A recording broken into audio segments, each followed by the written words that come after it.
What's up, everyone? Welcome to Reality Decoded for part 2 of our feature presentation on Close Encounters of the Third Kind. And welcome, Baby P and ATN, the only people watching. It does say 3, but I assure you that is TSP TV, my backup phone, where I do keep a track on your comments, although I do keep a track on the comments on the laptop too. Also, welcome. Devil's here. Nancy isn't here yet, darling.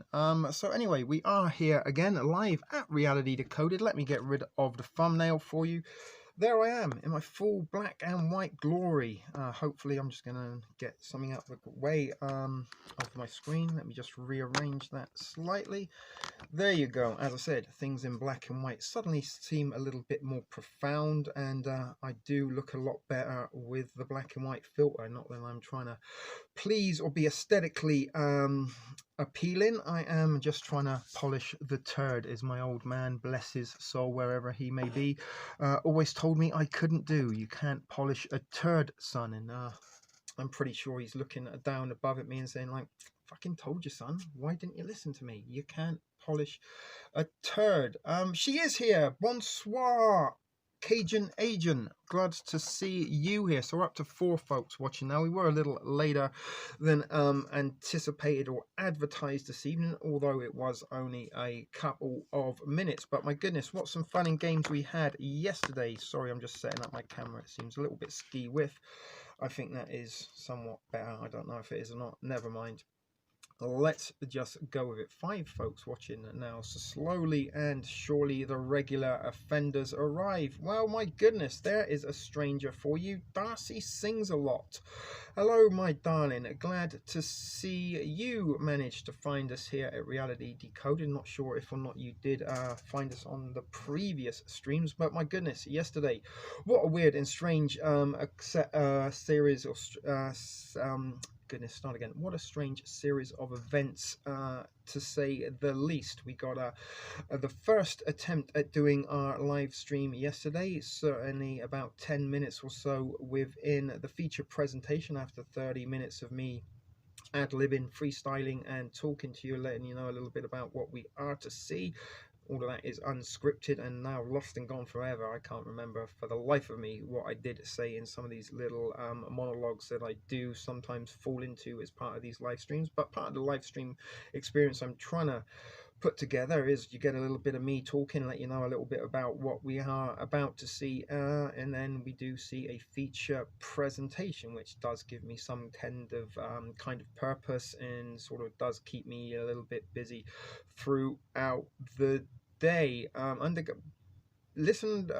Yeah, I've heard about these underground explosions and a few people mentioning explosions. Devil, bear that in mind. I think in tonight's feature presentation there might be some indication or maybe some possible explanation as what exactly that could or not be, but as I said, we had some interesting events yesterday where that stream was removed in real time, and was removed because YouTube thought it went against their community standards. Well, guess what, YouTube? I think your community standards go against the right of freedom to speech and the freedom to express oneself and the freedom to have difference of opinions. But as I said, it is your platform. I did sign up and agree to the terms and conditions stipulated when you do install these apps. But let you know, people, while I did sign and agree that, my fingers were across YouTube, so I didn't really mean to agree to it. But I am trying to use the platform that is heavily against the freedom of speech, to try and use it as a tool against them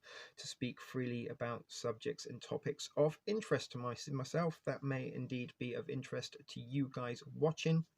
And also it is for your educational and informative purposes. If it is indeed entertainment to you, then that is purely coincidental. I am a non-profit organization and have no intention of using my presentations for financial gain. But some of you guys do like to support TSP TV, or now Reality Decoded, as we are going under the guise of, until we can or cannot regain live streaming access over at TSP TV. And in recent weeks prior to this algorithmic interference and unwanted attention that both TSP TV and now Reality Decoded is getting from our good old AI buddy, the algorithm. Fuck you, algorithm. But we were shut down over there just when we're getting the ball rolling, just when we're getting into a little bit of a groove and momentum, and suddenly getting a few more viewers, attracting a few more people to the thrift store. And certainly it seemed to me that some of you guys that were tuning in regularly to those scheduled feature presentations were actually enjoying them and wanting to come back for more. But alas, the powers to be shut that shit down. I had to go away, rethink, rebrand, relaunch, and here we are at Reality Decoded, where within less than 2 weeks, maybe 5 uploads so far, I have already experienced similar experiences to what we were experiencing at TSP TV. And also something I will add to the mix here. We lost a subscriber last night after the stream, which was another one of the shadow banning passive censorship tactics that the algorithm likes to introduce over at TSP TV. Something I got very, very used to, that no matter what I stream or talk about, it is going to be against the algorithm's desired content for this platform, and they will go out of their way to try and make it look as though the people that are subscribed to my channel don't like the content I'm saying by unsubscribing them for me on the behalf of the algorithm, to make it look like, oh, stop uploading videos that we don't want to hear about, we're just going to unsubscribe if you do. But we only have 40 people that have subscribed, and I'm guessing that those 40 people that have subscribed are some of the more faithful and loyal and possible regular viewers to TSP TV, and some of those individuals that may or may not been tuning in regularly. So I find it very hard to comprehend that some of the more loyal and faithful people that did come over here to help support me with this new venture would unsubscribe as a result of me bringing content that is a little bit familiar to my dialogue and narrative here at Shit Video Productions. Little Darcy is saying that she has been having trouble with connectivity. Is that like Wi-Fi or mobile data, or like you're talking sort of a little bit deeper and philosophical, like connectivity with society and other human beings in general? Because that might as well be part of what we are going to be looking into tonight. And you are buffering again. I'm sorry, Darcy. Some of these things are out of my control, and as I am sort of letting you know and trying to establish that the algorithm will do what it seemingly can in order to prevent the truth. Now, the other thing that is interesting and should be bared into consideration is that was the third alien related stream that I've had targeted that has either been removed, copyright striked, or interfered with. If you can remember, a couple weeks, maybe 3 or 4 weeks ago, as it may be now, we put a stream up on TSP TV, Alien Agenda Exposed, and during that stream we had the volume and the audio removed through the middle of that, and then we had to stop, start, restart again, and we found out that the audio issues were perfectly fine in the second stream. So that was one example of algorithmic interference, passive censorship, shadow banning on a subject of familiar topic, Alien Agenda. Now, it was the same week. We started on the Monday with Alien Agenda, finished on the Sunday with the Journey to the Hollow Earth and to the secret Nazi moon base on the dark side of the moon. That got struck and removed after 3 days of being uploaded and getting close to 200 views, and also is one of the more viewed live streams I have done in recent weeks. That was removed and shut down, and again we mentioned and talked about Alien Agenda within that particular featured presentation. And then yesterday, if you were here, you saw exactly what happened. The first stream was removed in real time, community standards it went against according to the algorithm. The second stream I tried to put up, they censored me by deactivating my microphone, but the third time we did manage to get up and rolling. I did sort of fast forward the presentation a little bit beyond the part that did get the stream shut off, and we did manage to get through it without too many more teething troubles after that. Try and you can only lose. Perseverance, yada yada, whoopie woo, ray tay tay. But something also I do need to address before we do go into tonight's presentation, which is ready, lined up, ready to go. Hopefully, fingers crossed, no more algorithmic interference as of yesterday.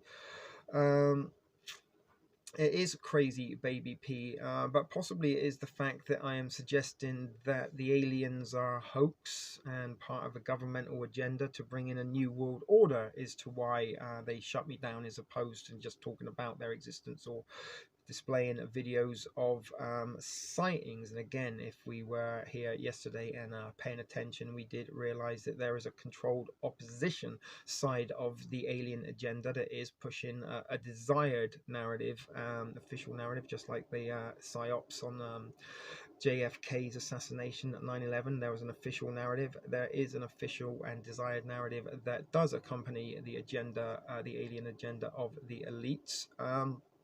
But as I said, guys, this is 3 times. That's a pattern, right? But disturbingly enough, something else that I have mentioned quite a lot in recent weeks back over at TSP TV, electromagnetic frequencies. And I also talk and spoke about some of the symptoms that may be a result of electromagnetic sensitivity. And on one occasion, we were talking, and quite a few of you who were watching at the time also said they had experienced sort of headaches in the temple, ringing in the ear. I sometimes like just sweat for no apparent reason. It's fucking 20 degrees outside. There's snow and ice on the ground. I'm in an uninsulated basement. Yeah, I sometimes sweat like I'm in a Turkish sauna. But anyway, electromagnetic frequencies, low wave, ultra low wave, these sort of things, they're all weaponized, guys. And I did explain that maybe at the time of experiencing some of these symptoms, were they a result of electromagnetic frequencies rather than natural ailments or symptomatic sensations. Now, the reason I'm telling you this, and we are going to listen a little bit in the feature presentation about this, because it is all connected to the greater picture, the alien agenda, Project Bluebeam, stuff like this is all connected hand in glove with the EMFs.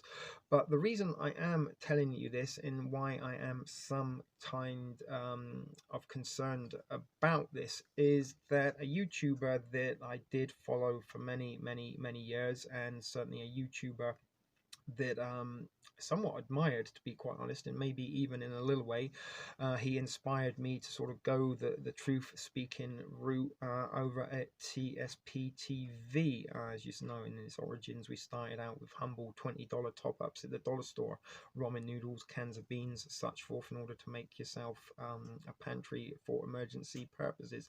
But we evolved and we developed and did start to talk about certain issues of interest regarding the truth, the new world order, the Illuminati, call them whatever you will. And part of that was because I was sort of influenced and inspired by this YouTuber who went of the name Jeff Censored. Now, here's a YouTuber I did mention quite a few times, although not all the time, to you guys, and did say, you know what, check this guy out. And honestly, this guy was, and I'm talking in the past tense, we're going somewhere with this, but he was one of the few and only people on YouTube I watched that I'm like, I'm 100% with you. There's not a word you say I don't disagree with. And again, he was a Christian individual and was based in Montreal, Canada, not so far away. And he was someone I actually did try to reach out to, sent emails, left comments, and did really want to get an opportunity to speak with this individual one-on-one. However, I discovered yesterday after the stream that at the weekend he did a stream and then went AWOL for 2 days, and he was somebody who would stream regularly almost every single day, bringing relevant information to individuals. But during his final stream, he cut it short and he was complaining that he was feeling and experiencing a migraine. And that was the last anybody heard from him for 2 days. Now, one of his affiliate YouTubers, one of his friends and associates, posted a video yesterday to inform people they found him dead. He died. Um, Literally kind of in the place that he finished his stream in his computer room. And he was complaining during his stream he was experiencing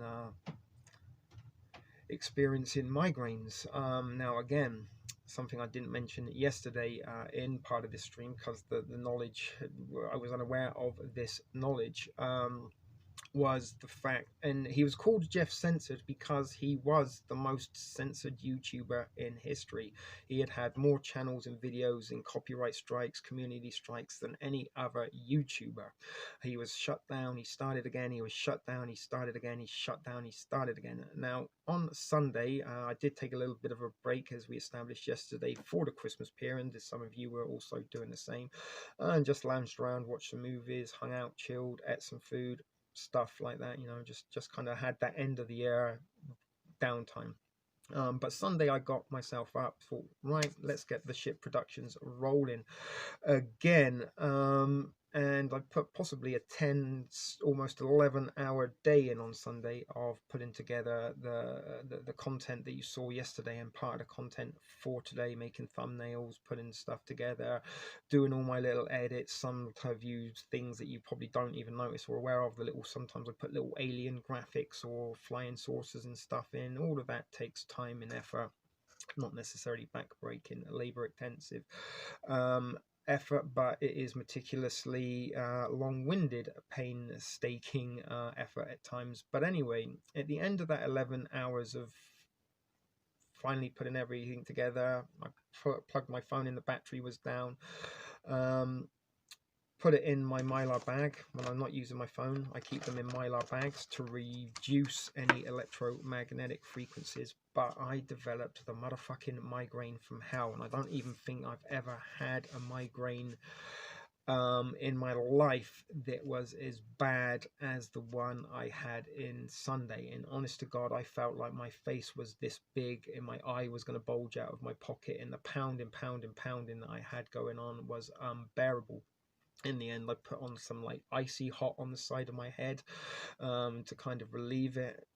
Found an aspirin, luckily enough, on the floor in the bathroom that had got behind the sink, that I did take a little bit of the relief away. But for maybe 5 or 6 hours, I was just led holding my face on the bed in absolute agony. And at one point I really did feel that my head was gonna explode. I'm like, shit, am I having a fucking stroke or something? What the hell? And it was all on the left side. But I woke up Monday morning, the symptoms had sort of disappeared, so I didn't really think too much of it. I do occasionally get migraines and headaches, and as I have mentioned, the ringing in the ear is always there, and stuff like this, and occasionally I kind of get like a little bit of a dull, numbing sort of sensation in the in the temples. And yeah, I'm very sorry to hear that. I do hope your dad is okay, Darcy. As some of you are aware, I lost my dad back in August to a heart attack, and I've also experienced some very bizarre chest palpitations and anomalies that I have mentioned to my own personal medical advisor, Baby P, although that's all she does is advise me because she's too far away to treat me. But it's something I have mentioned, that I've had experienced a couple of weird sort of heart sensations. I put it down to anxiety, grief, and stuff like that. But the news that Jeff Censored had died, I'm like, holy fucking shit. And yesterday, if you remember, guys, I ended that stream by saying, just for the record, I didn't suicide. And I also kind of did suggest yesterday in the third attempt at putting that stream up that I don't know why I'm doing this, really and truly, if it's causing me more stress and anxiety than reward. And again, it's kind of, I don't know what reward exactly I am looking for it. But sorry, I'm a little bit shook up by Jeff C. That's what I'm talking about. Now I make it aware, make you aware of it. They are there, and again, this might be psychosomatic, but I don't talk bullshit. I'm not making this up, guys. Truth and reality is what I am all about. This is why I don't just take stuff out of my pantry and put it in a $1 bag and then just present it as I've been and done a top up, because that isn't honest. Although I could do that and title it "This is a dramatization," but nevertheless, truth and reality is something I do like to bring you. And what I mean by that is what I'm saying, or what I put together in these presentations. I'm not saying are the truth and you have to believe it. They are things that I truthfully and really have an opinion about, and I like to bring and present that in a truthful, in real, honest way, which is what I try to do. And as I said, I do always try to make the point of saying, make of it what you will. I'm not telling you to believe this. I'm just providing it for your own information. Make your own opinions up. But as I said, Jeff censored was somebody that did fuel me to go the route that we are in. I was like, no, it can't be true. Jeff C is dead, and the fact that he, like me, has been speaking about topics that we have been talking in recent weeks, and did experiencing some symptoms that I've experienced, it's making me even more concerned and slightly anxious about my own personal well-being. And now looking at what has been happening in terms of the shadow banning passive stroke aggressive censorship is now. They've gone a little bit guns of Navarone on TSP's ass with trying to shut me down and silence the truth. And bearing in mind the 3 videos that I have mentioned already that have been targeted for this algorithmic interference, is getting me to think to myself, should we maybe give this a little rest for a while? But keep on keeping on is what I kind of do inadvertently. I'm not going to necessarily say it's what I do best, but it's a default program in me that I do keep on keeping on, and part and parcel of my I guess association in support of my local soccer team, Swindon Town, are absolutely shit, really and truly. They're not a good soccer team at all, but in my heart, greatest football team in the world. But you somehow kind of adopt the characteristics of your team. They become part of your personal traits, and we kind of joke about the curse of Swindon, that it never rains but it pours, and it is always a case of close but no cigar. In no matter how valiant an attempt you make, you always end up with a loser's medal or an also ran. But anyway, guys, all of that I wanted to deliver and let you know the news about Jeff. Used to watch him too, Darcy Herm.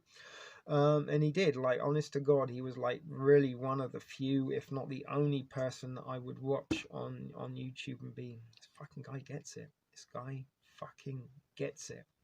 But now he's no longer with us. So blessings to you, Jeff, censored wherever you are. And as I said, I don't want to start getting all emotional in casting tears over somebody I never actually met personally, but he will be missed. Without any further ado, before I do start losing it, and as I said, I am still carrying a little bit of grief and emotional baggage from the result of my father's passing, let's try and get the presentation up and into place. Now, there's good news and bad news, guys. The good news I will deliver next, but the bad news is it's over 3 hours long. So ATN, and there's a very good chance that you might be falling asleep before the end of it. But the good news is it's 3 hours long or longer for those of you who do enjoy it. So DS was talking about some earthquakes. Again, guys, pay attention to this part of the stream. This is actually the more interesting part of the presentation. Kind of yesterday was a sort of a little bit slow getting off the grid, so to speak, off the tracks, not off the tracks. So let me try, as I said, to line up. There it is, perfectly. Now let me deactivate firstly the camera, and we will be deactivating the microphone shortly. Get to the chopper. What movie is that from? Get to the chopper. You're only supposed to blow off the bloody doors. Italian Job, Michael Caine reference there for you.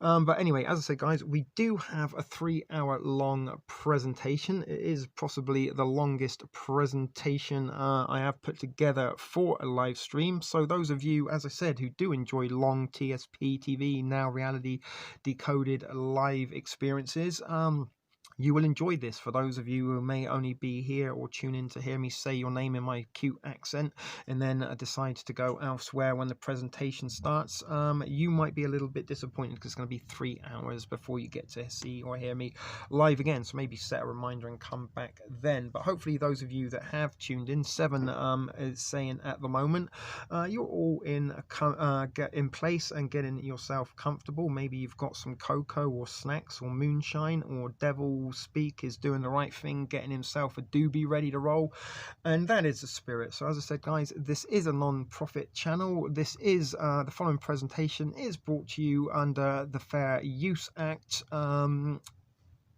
for information and educational purposes.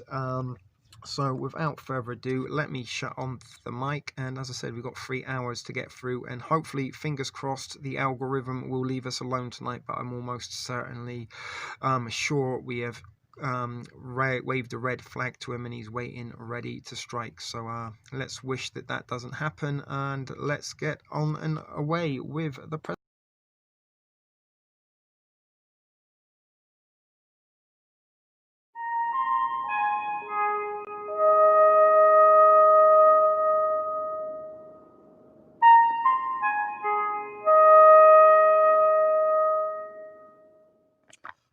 Okay, guys, welcome back to part 2 of Close Encounters of the Hoax Kind, where we are looking at the new world order, alien agenda, proposed hoax, alien invasion, false flag psychological operation that could well be on the cards for a not so distant future, if all the seeding and implantation of the thoughts surrounding the propaganda of alien agenda are to be believed. But anyway, we are going to continue from where we left off yesterday with the most basic form of mind control is repetition. And over the decades and years since the start of the 20th century and the 21st century, there has never been an era that hasn't been without some reference to alien agenda, either in mainstream entertainment or mainstream news feeds and related articles. So without further ado, guys, let's continue to scroll down, and as you can see there, the greatest form of mind control is repetition. Let me just zoom in a little bit for those of you there. I want to take a closer look at some of the items displayed within that meme. And let's go on, and you can see what the author is doing here. Once again, the most basic form of mind control is repetition. The greatest form of mind control is repetition. And once again, the most basic form of mind control is repetition. So I'm pretty sure you're picking up the picture and seeing the clues for yourself. So what is this brain-numbing propaganda for then?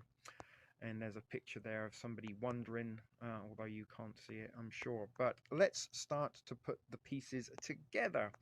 And the New World Agenda is where we start. And of course, the New World Agenda is for a one world government, one race, one currency, one bank, one religion, one language, yada yada, whoop-de-woo, ray-tay-tay. If it is singularity related, the New World Order agenda is all about this. But how would they implement a New World Order without going down the aggressive route? Maybe they could create an outside extraterrestrial aggressor that could come and pose our threat, that would result in us needing a global government to take care of us once the alien threat has been eradicated. But listen to this speech by George Bush Sr.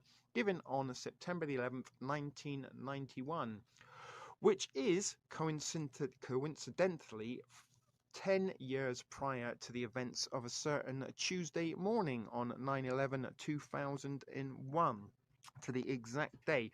Unfortunately, the video is unable to watch here on this platform, but don't worry, guys, I found a version of it to show you of my own, which we will now look at now. We have before us the opportunity to forge for ourselves and for future generations a new world order, a world where the rule of law, not the law of the jungle, governs the conduct of nations. When we are successful, and we will be, we have a real chance at this new world order, an order in which a credible United Nations can use its peacekeeping role to fulfill the promise and vision of the UN's founders.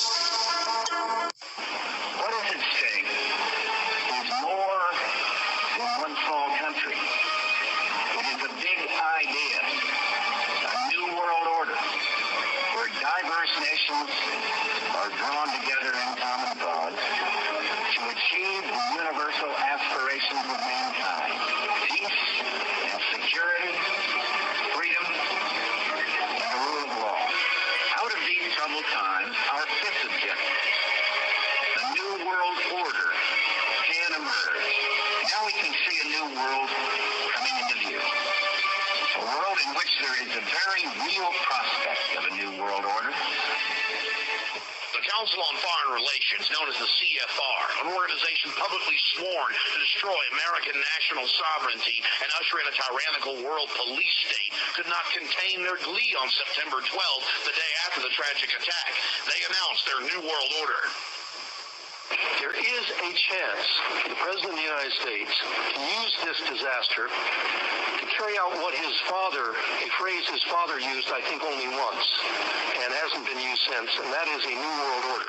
There you go. That was George Bush Sr. on September 11th, 1991. And here is a retort of what he just said. We have before us the opportunity to forge for ourselves and for future generations a new world order. A world where the rule of law and not of law of the jungle governs the conduct of nations.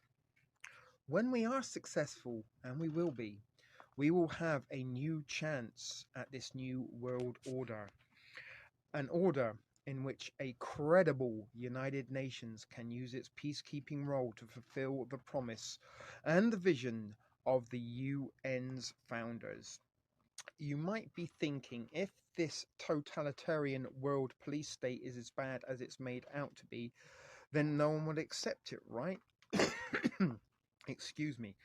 Well, allow me to reiterate the words of David Rockefeller. We saw this yesterday. All we need is the right major crisis, and the nations will accept the new world order. And is that right major crisis the alien invasion? As we are currently living under one major crisis, which is the COVIDian era that we are now living in. The new normal, as it says, is the new normal, part of the new world order agenda and narrative. And although we are facing a major global crisis under the guise of COVID-19, it isn't a threat that threatens us all, unlike an alien invasion, because many people are on the fence. Some believe that COVID-19 is real. Some people believe that it isn't real and is just a scam pandemic in order to obtain more totalitarian control over society. So let me show you. Where did I miss something? So what sort of crisis is he talking about? And as I just digressed a little bit, I mentioned that in particular COVID is one crisis, and in the midst of this major crisis, are we going to see an even more larger major crisis of a global scale that would involve aliens? So let me show you what this is what the author of this article is saying.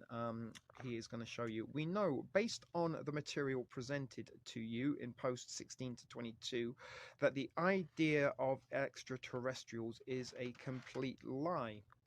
And he's making reference to previous posts that he has made, not posts that I have made. And as I said, the hoax alien invasion, I believe, would be a lie.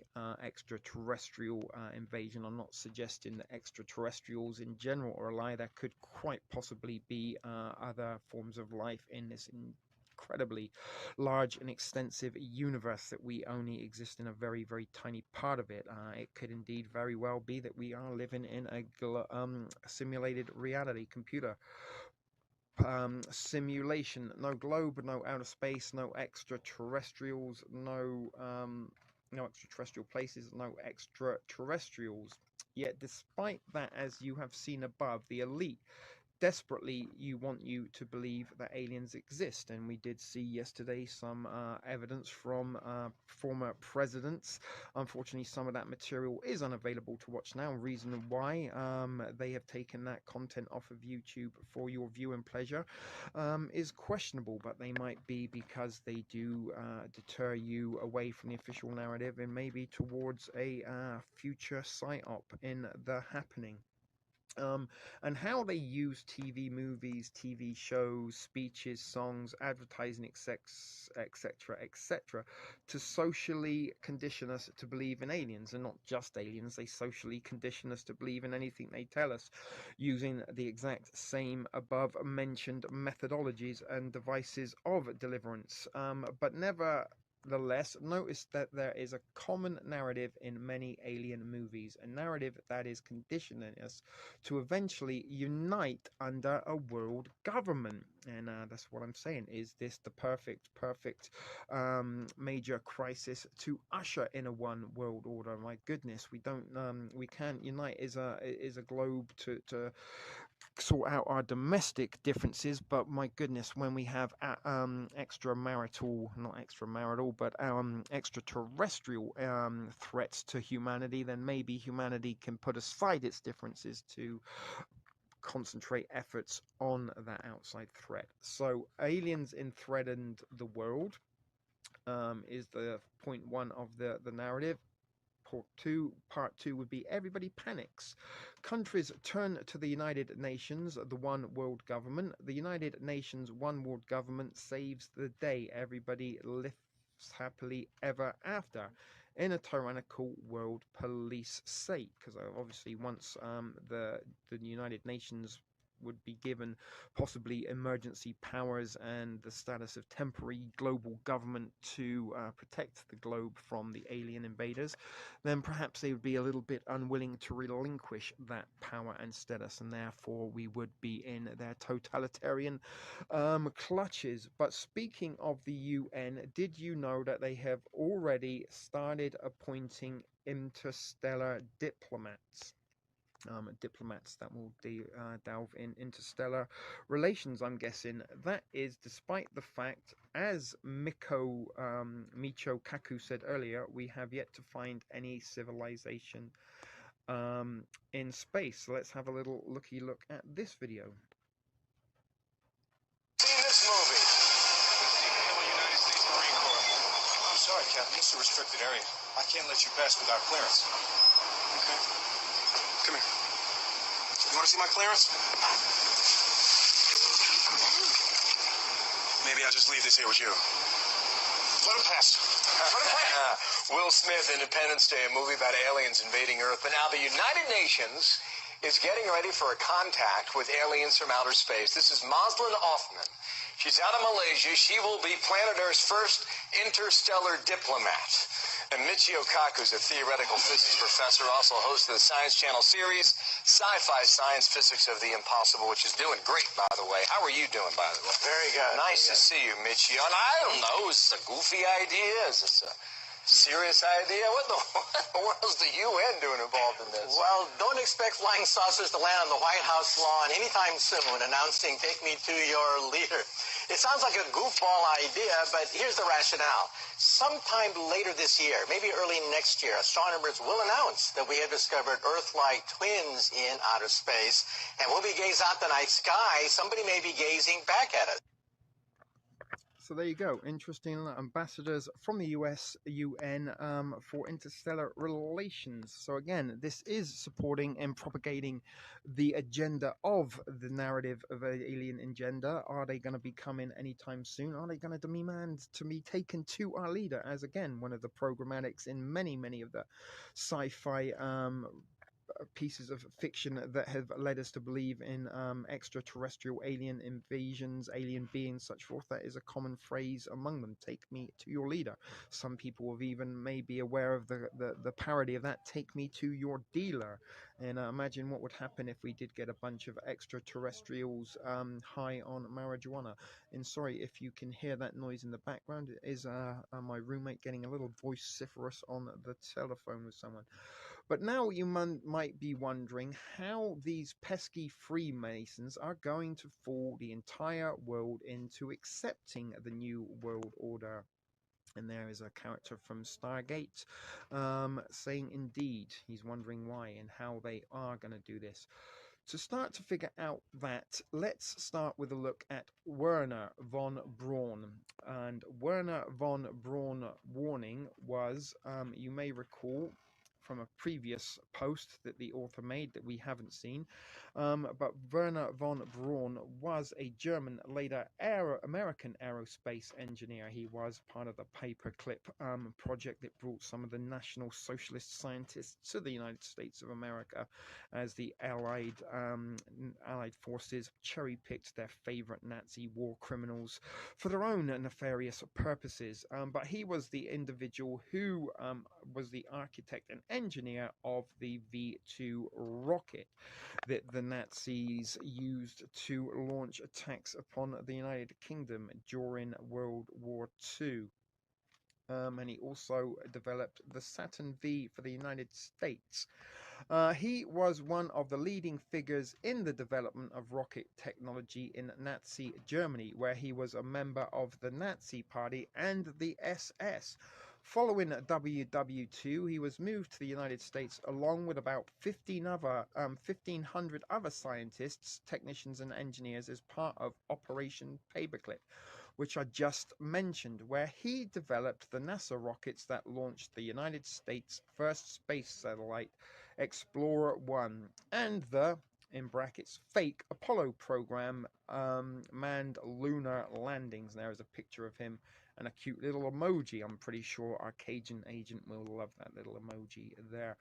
But later in his life, von Braun became a vice president at Fairchild Industries, a company specializing in space and electronics products. At Fairchild, he worked with Carol Rosin, a leading engineer consultant within their space and missile defense from 74 until his death in 77, the year Star Wars come out. Excuse me there. Carol Rosin gave testimony about some of the things von Braun told her. In Carol Rosin's testimony, which you can listen to here, we're not going to, but she states the following. When I was a corporate manager at Fairchild Industries from 74 through 77, I met the late Dr. Werner von Braun. At that time, von Braun was dying of cancer, but he assured me that he would live a few more years to tell me about the game that was being played. That same being the effort to weaponize space to control the Earth from space and space itself. And bear in mind, guys, we recently were introduced to Space Force, the United States military wing and division that specializes in space defense. And the funniest one of all was that what he called aliens extraterrestrials, that would be the final scare. And over and over and over during 4 years that I knew him and was giving speeches for him, he would bring up that last card. And is the alien agenda the last card of the New World Order agenda to bring in the One World Order, the totalitarian one world government that will rule over us and keep us safe and secure from alien threats while enforcing a sustainable development society that we can all be harmonious and peaceful living in tyranny. But remember, Carol, last card is the alien card. We are going to have to build space-based weapons against aliens, and all of it is a lie. Is Space Force a lie? Are all these things that will be launching out all part of the hoax and the deception? Things like SpaceX, the satellite trains, all these 5G technology and such forth. Is this all going to be used to fuel and project the alien invasion hoax? First of all, back to the article. Note that in her testimony, she was given at the Sirens disclosure hearing in the National Press Club that we discussed in part 1 yesterday, as this Close Encounters of the Hoax Kind Reality Decoded feature presentation. This is, of course, part 2, following on from where we left off yesterday. So we need to take it with a pinch of salt. And we looked yesterday how the National Press Club are indeed a Freemasonic agency that is designed to perpetuate deceit and control over the masses. The spin she is putting on her narrative is very much in line with the narrative that the Sirius disclosure propagates, which is that aliens are real and benevolent, i.e. friendly. The government is keeping it a secret. Corrupt government officials who want power and control will blame hostile aliens for having to have space weapons. The truth, as we know it from material presented in earlier posts, is that neither space nor alien exists, and this is the thoughts and opinions of the author, not necessarily the thoughts and opinions of myself, although some of the thoughts and opinions do match that of the author, in particular the alien agenda, which we are discussing now.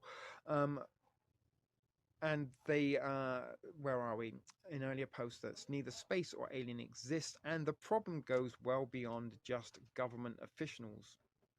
Dr. Stephen Greer of Sirius Disclosure will never disclose that to the public in his capacity as a gatekeeper, though given that he is friends with the Illuminati bigwigs like Lawrence Rockefeller and the Clintons, and as I said, he's very, very prominent in the propaganda concerning disclosure and the alien presence, but as I said, he doesn't mention some of the governments that are keeping this secret.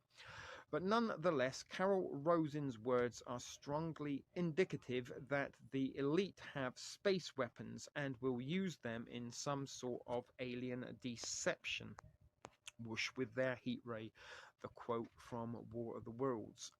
With that in mind, let's look at what space weapons she could be talking about. Before we do that, allow me to point out something that the readers might find intriguing. This is Werner von Braun's gravestone.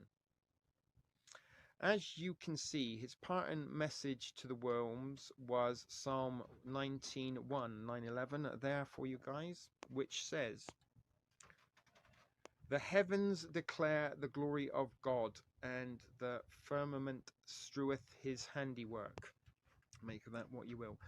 That's a rather odd parting message for the world's most famous rocket scientist to leave. I mean, he was a scientist, and scientists are not supposed to believe in religion.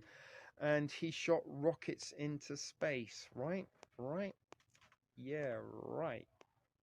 Anyways, let's take a look at some space weapons. Somebody say weapons? That guy's tooled up to the max with some pretty sexy armaments. Some of you might be drooling over if you're into such things. But space weapons. There is tons of technology that is being hidden and only leaked to the public, according to what suits the greater New World Order agenda. Most corporations will even admit to keeping technology off the market for business reasons, even if that technology could help mankind. It's just good business, supposedly. Please keep the words of Arthur C. Clarke, the science fiction writer who dreamed up the concept of a satellite, in mind as you continue reading below. Let me zoom in on that. The sufficiently advanced technology is indistinguishable from magic. Sorry if I made a mess of that, but basically he's saying that any advanced technology that we are unaware of will be indistinguishable from magic, or maybe indistinguishable from alien technology, if you get what I'm saying. If it's future technology that has been hidden from society that belongs to Earth based agencies, then it might indeed appear as alien if we've never seen it before. But there are two topics we will cover here. The first of which is anti-gravity craft, UFOs. The public understanding of UFOs and flying saucers is riddled with confusion, skepticism, and mystery. And here are some newspaper cullings about UFOs and flying saucers for your enjoyment. But there are actually some very simple and logical explanations to them. First off, if you've seen this is a previous article of the author, but we have had a little look at Tesla's technology in some of the things that he was developing over 100 years ago that might even seem far advanced by today's standards of technology if some of this was revealed to the public. And don't forget, he also claimed to have experienced time travel of sorts. But in the words of Nikola Tesla on gravity, a good example for such is an interaction becomes apparent in gravitation, which should rather be named universal compression. I think the material bodies do not gravitate between each other, but is the I can't read that word, that makes one material body to press to another. We wrongly call this phenomenon gravitation. So he is contesting Isaac Newton's theory of gravity. And more specifically in yellow, and dear God, I can't read those words for love nor money, but you can, if you wish to, read that for yourself. Moving on. The only force you need to counter is the electromagnetic force, EMF skies. They are something also I've spoken a great deal about over on TSP TV in recent weeks and months, leading up to the community strike status that has prevented us and rendered us unable to present live streams over on there, which is why we are now relocated at Reality Decoded for your live presentation experience, information and educational purposes. Thus, UFOs, unidentified flying object, as seen in photos of flying saucers and the like, are nothing other than anti-gravity craft. Though a more apt name for them would probably be electromagnetic levitation craft. These crafts are simply flying by manipulating the natural laws of magnetism, as shown to you in this video. So let's have a little look at that video.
guys, hopefully you enjoyed that very relaxing classical music, and maybe you found that a little bit fascinating.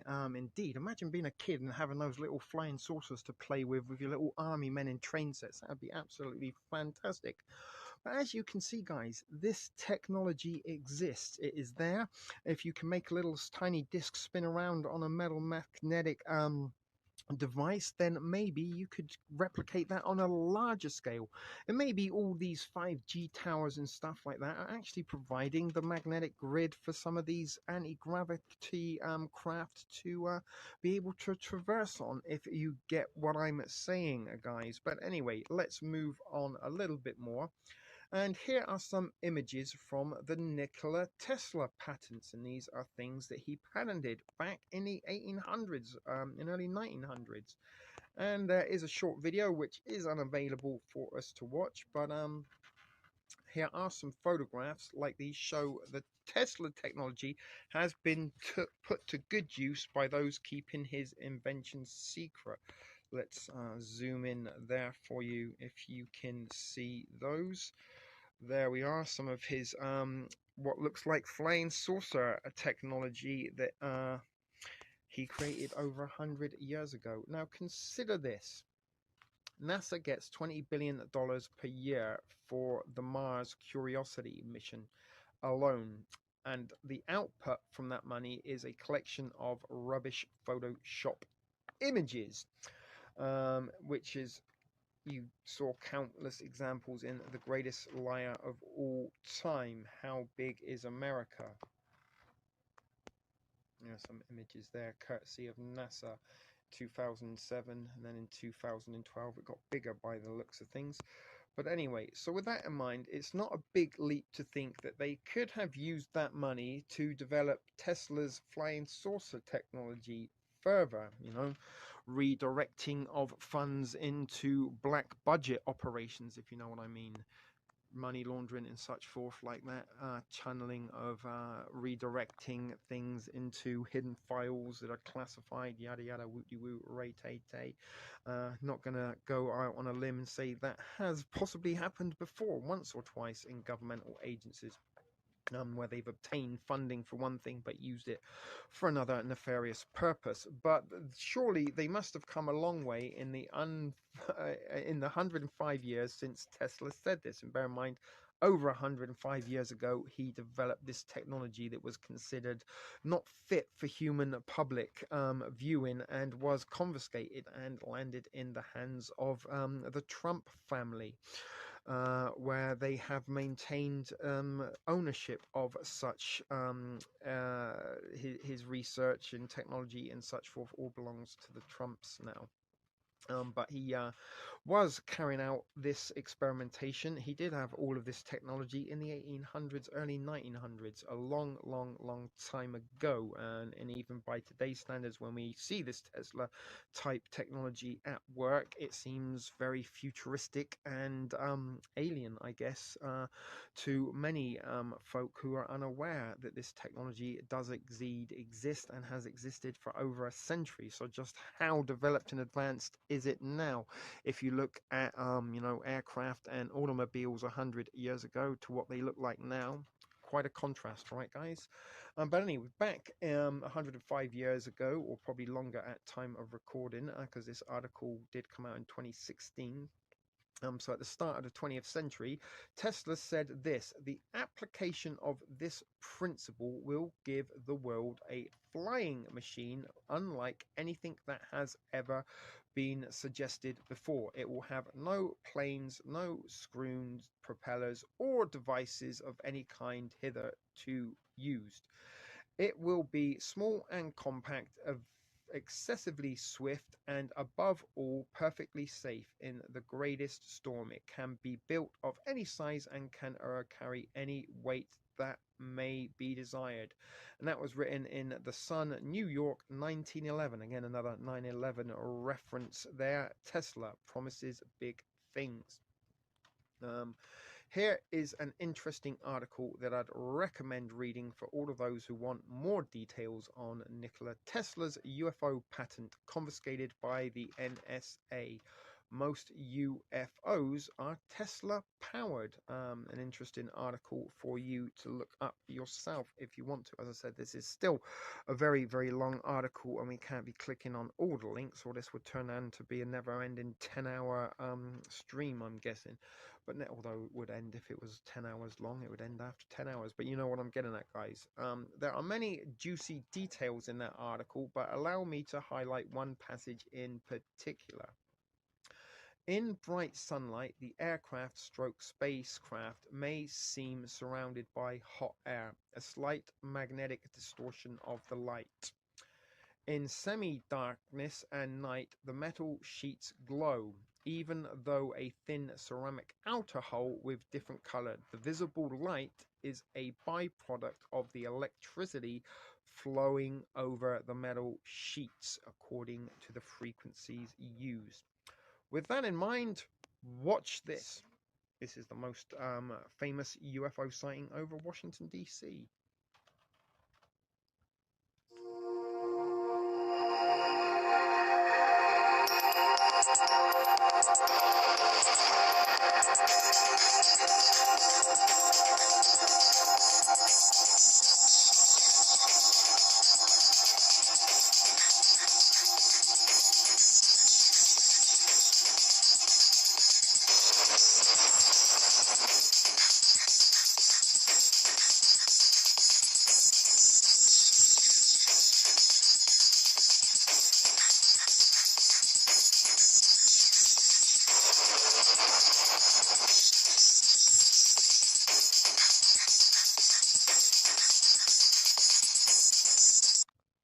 Okay, short and sweet, but to the point. And there is a photograph of the images above Washington, D.C. with the White House in the front there.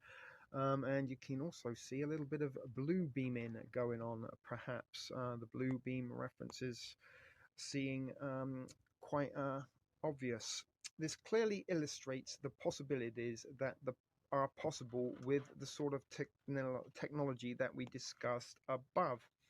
With an unlimited budget, it's not hard to imagine that hundreds or even thousands of these crafts could have been produced in the last century. And it is presumably some of these UFOs have been developed to be able to fly without being manned, just like conventional drones. Is this what is going on at Roswell? Is this what they found as part of the Roswell crash? Did they find some of this technology fueled by Tesla's research that was being carried out, conducting testing out in the desert there, that was what become so very, very famous and well documented and reported incidents regarding UFOs in the last century. But presumably some of these UFOs have been developed to be able to fly without being manned, just like conventional drones I just read. Now imagine what the widespread reaction would be if a few of these crafts showed up one day over a handful of the largest cities, which is the sort of narrative of many of these alien invasion movies and TV shows. You know, V, Independence Day, even War of the Worlds. There were references that these cylinders were all over the capital cities of the world. And for example, Washington, New York, London, Tokyo, Paris, Los Angeles, many of these cities we do see depicted as being destroyed as a result of alien antics as part of their invasion campaign in many, many of the programmatic science fiction popular movies and TV shows. Once again, in V, that is where all the ships, all the motherships from the visitors turned up over all the major cities. But incidentally, that is what you may have seen in a movie or two, is what I'm saying. For example, and as I was just talking about, the 2009 TV show V, although I'm referencing the classic 1980s version of V, as my source of reference. I didn't actually watch the rebooted version, but the 1980s was a classic piece of sci-fi that did introduce us to friendly aliens that then turned to hostile aliens once they had gained humanity's trust. But notice that the second highlighted part also sounds a lot like what the Freemasons have done. My apologies, guys. Trying to get it big enough to read. Premise, and this is for V. Giant spaceships appear over 29 major cities throughout the world. The beautiful, charismatic leader of the extraterrestrial visitors declares that they come in peace. The visitors claim to only need a small amount of Earth's resources, in exchange for which they will share advanced technological and medical knowledge.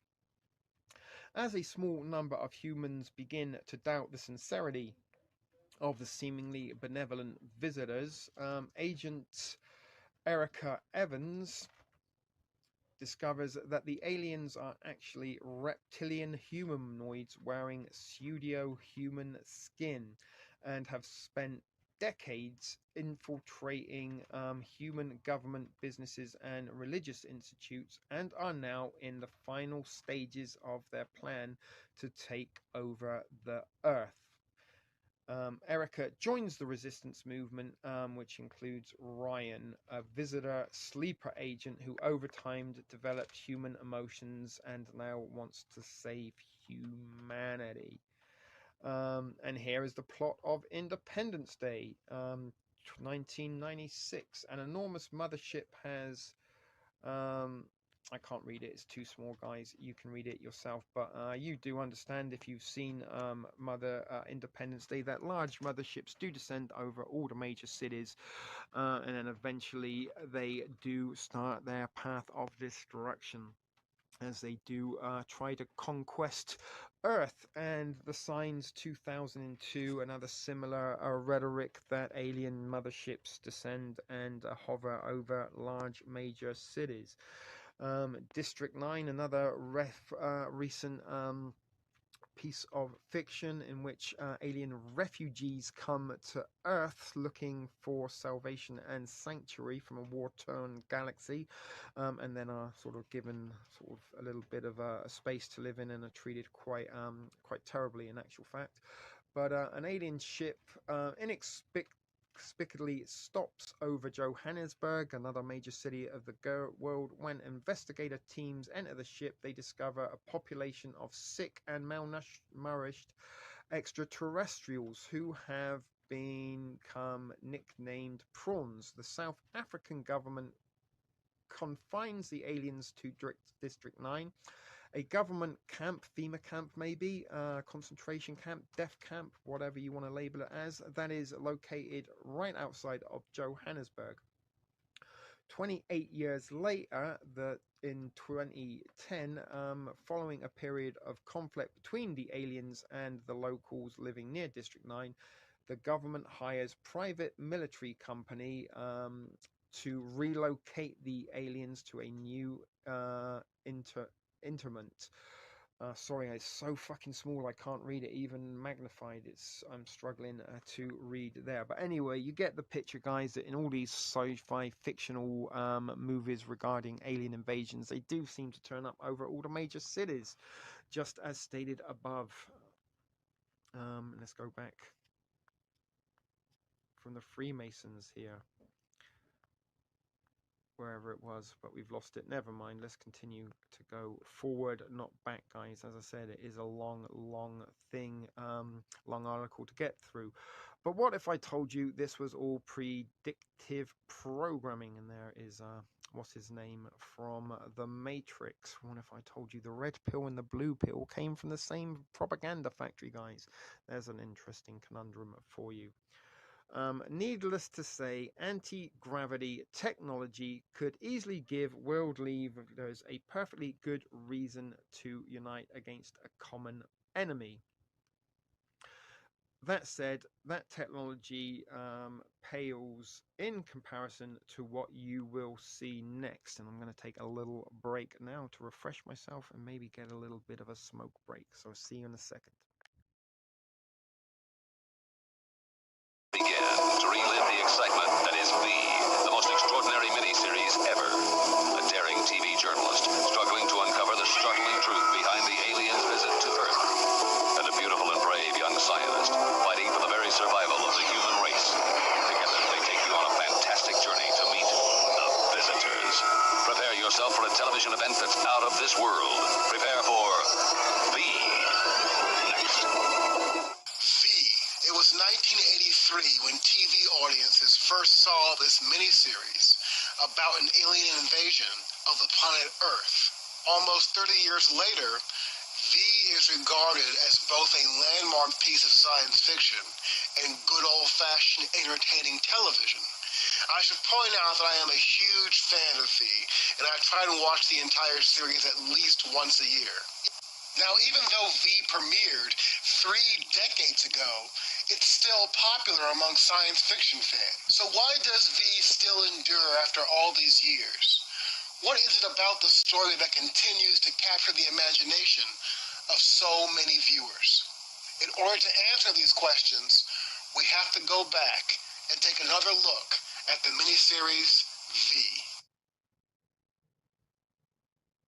Now, the plot of V is relatively straightforward and simple. An alien fleet arrives on Earth and claims to come in peace, but in reality, they wish to harvest humanity for food. Now, this plot is very similar to an episode of the classic sci-fi TV series, The Twilight Zone, and the episode is called To Serve Man. In the episode, an alien arrives on Earth to much fanfare and claims that all he wants to do is help humanity. He wants to cure humanity of all its diseases and share his vast alien knowledge with the entire planet. He's even carrying around this book called To Serve Man. It's only later when the alien has gained the trust of humans that it is revealed the book To Serve Man is actually a cookbook. Sounds silly, right? But the first part of V follows the same story structure. The structure is people are giving up their freedom or voluntarily surrendering to some benevolent power who promises to take care of everything. If you go outside the realm of science fiction, the story of a fascist regime taking over America seems inspired by the Sinclair Lewis novel called It Can't Happen Here. Now, in this story, America is taken over by a charismatic politician who slowly turns into a dictator.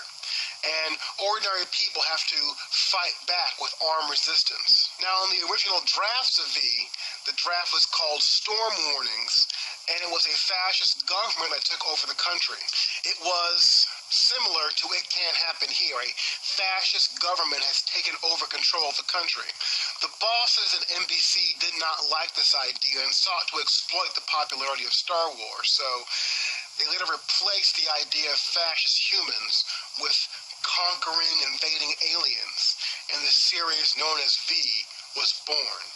Now, when V made its premiere in 1983, it was the golden age of the TV miniseries. Miniseries like Roots and The Thornbirds were watched by tens of millions of people because at this time there were only so few networks on TV. There was NBC, ABC, and CBS. So when a miniseries premiered, not only you watched it, but you could be sure that most other people in the country were watching it as well. But V captured a large audience through its very shrewd marketing campaign, which was designed by creator Kenneth Johnson. Now, Johnson had his NBC staff hang up visitor propaganda, actual visitor propaganda, all over New York and LA. So people would walk through the city and see these posters saying, "Friendship is universal." And these were the exact same posters that we would later see in the actual V miniseries. But a few weeks before the series premiered, Johnson had the staff go through the city and spray paint those same posters with the letter V. Now, no one had ever promoted a miniseries this way, so it really heightened audiences' curiosity about the show. It must have worked because when V premiered over its 2 nights, it captured an estimated 50 million viewers.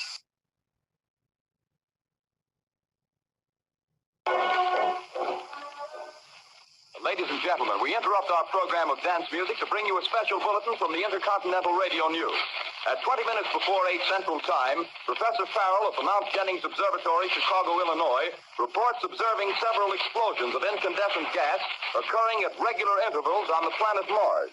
The spectroscope indicates the gas to be hydrogen and moving toward the Earth with enormous velocity. In 1938, Orson Welles did a now infamous radio broadcast of the science fiction story War of the Worlds. Now, legend has it that the radio drama was so effective in its imitation of an actual news bulletin that the radio broadcast caused widespread panic all across the country, as people mistakenly thought they were being invaded by Martians. The famous broadcast not only demonstrated Wells's power as a storyteller, but also demonstrated the profound power of the medium of radio. How people got their information was just as important, if not more important, than the information itself.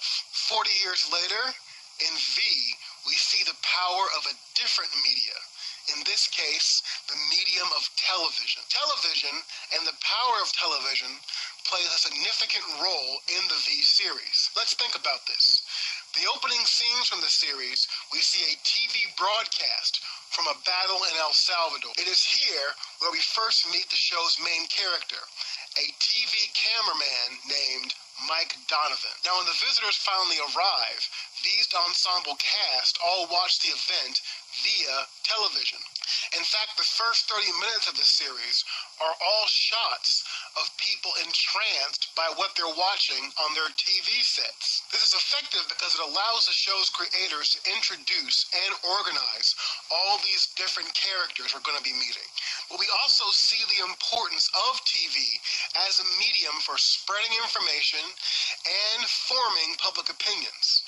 When Mike Donovan sneaks aboard the mothership and discovers that the visitors are actually man-eating lizards, the aliens respond by seizing control of the media itself. So when the visitors seize power, this is the power that they're seizing, the power of the media. The aliens don't just invade our planet, they invade how we communicate as well. For me, V was never about action or violence. It was a show about power. Who has power and who doesn't. Now, in the story, as the visitors take control, the power relations between the characters begin to shift.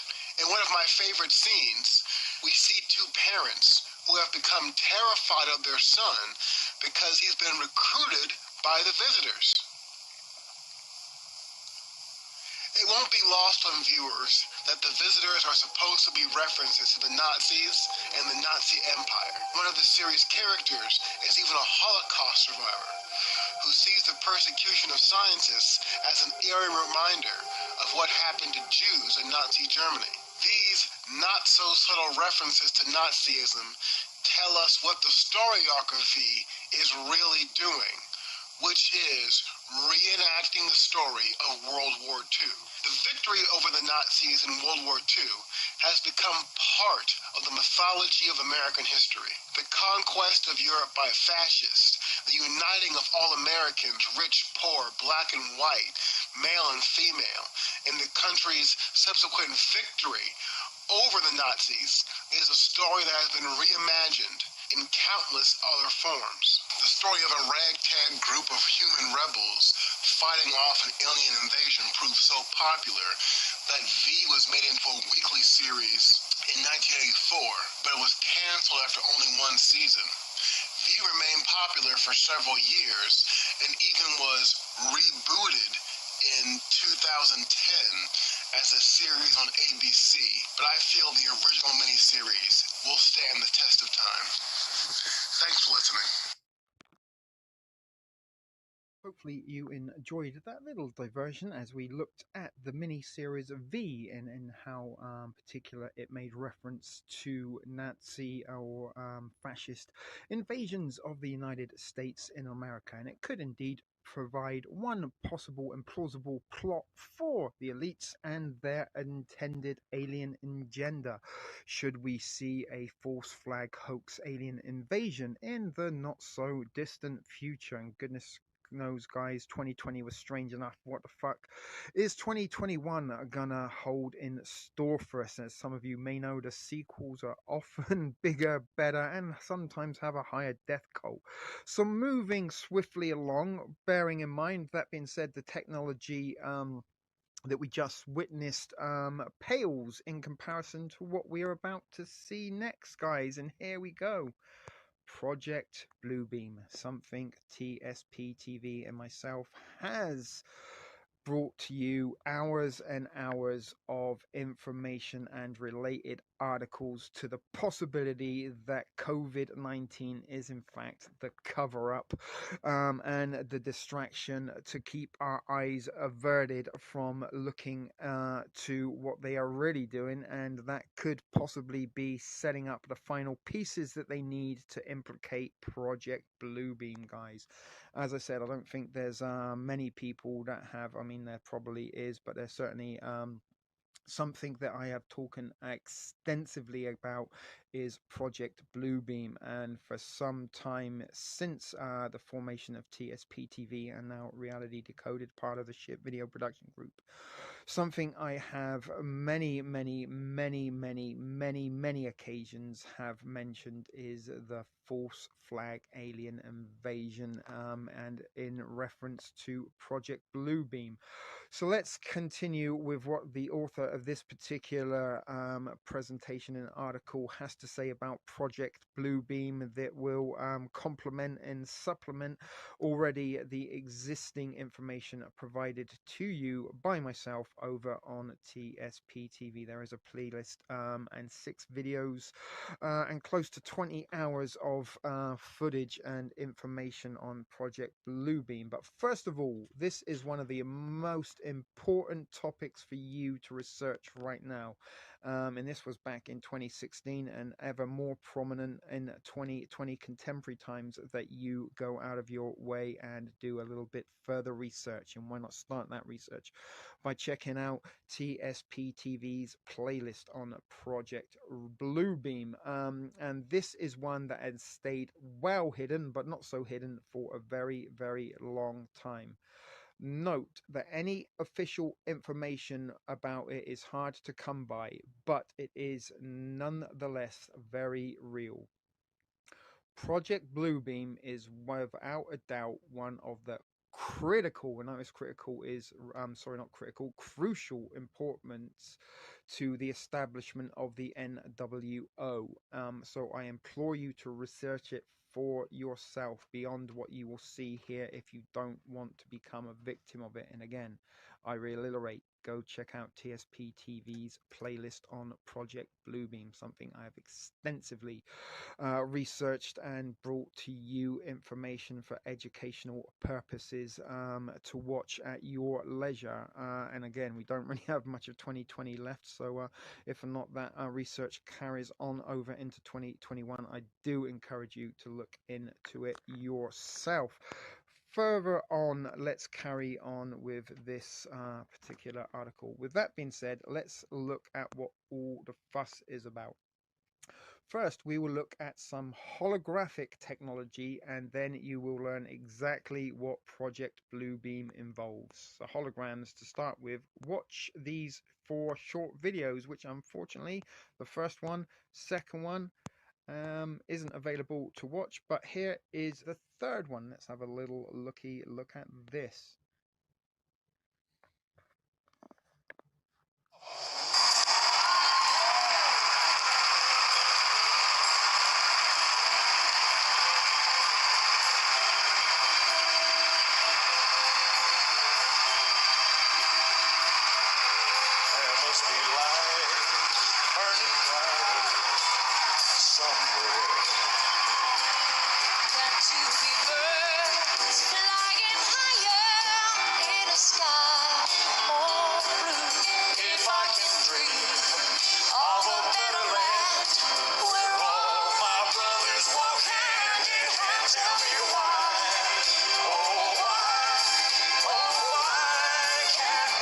Dream come true.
vociferous on the telephone with someone. But now you might be wondering how these pesky Freemasons are going to fool the entire world into accepting the new.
Real life, is this just fantasy?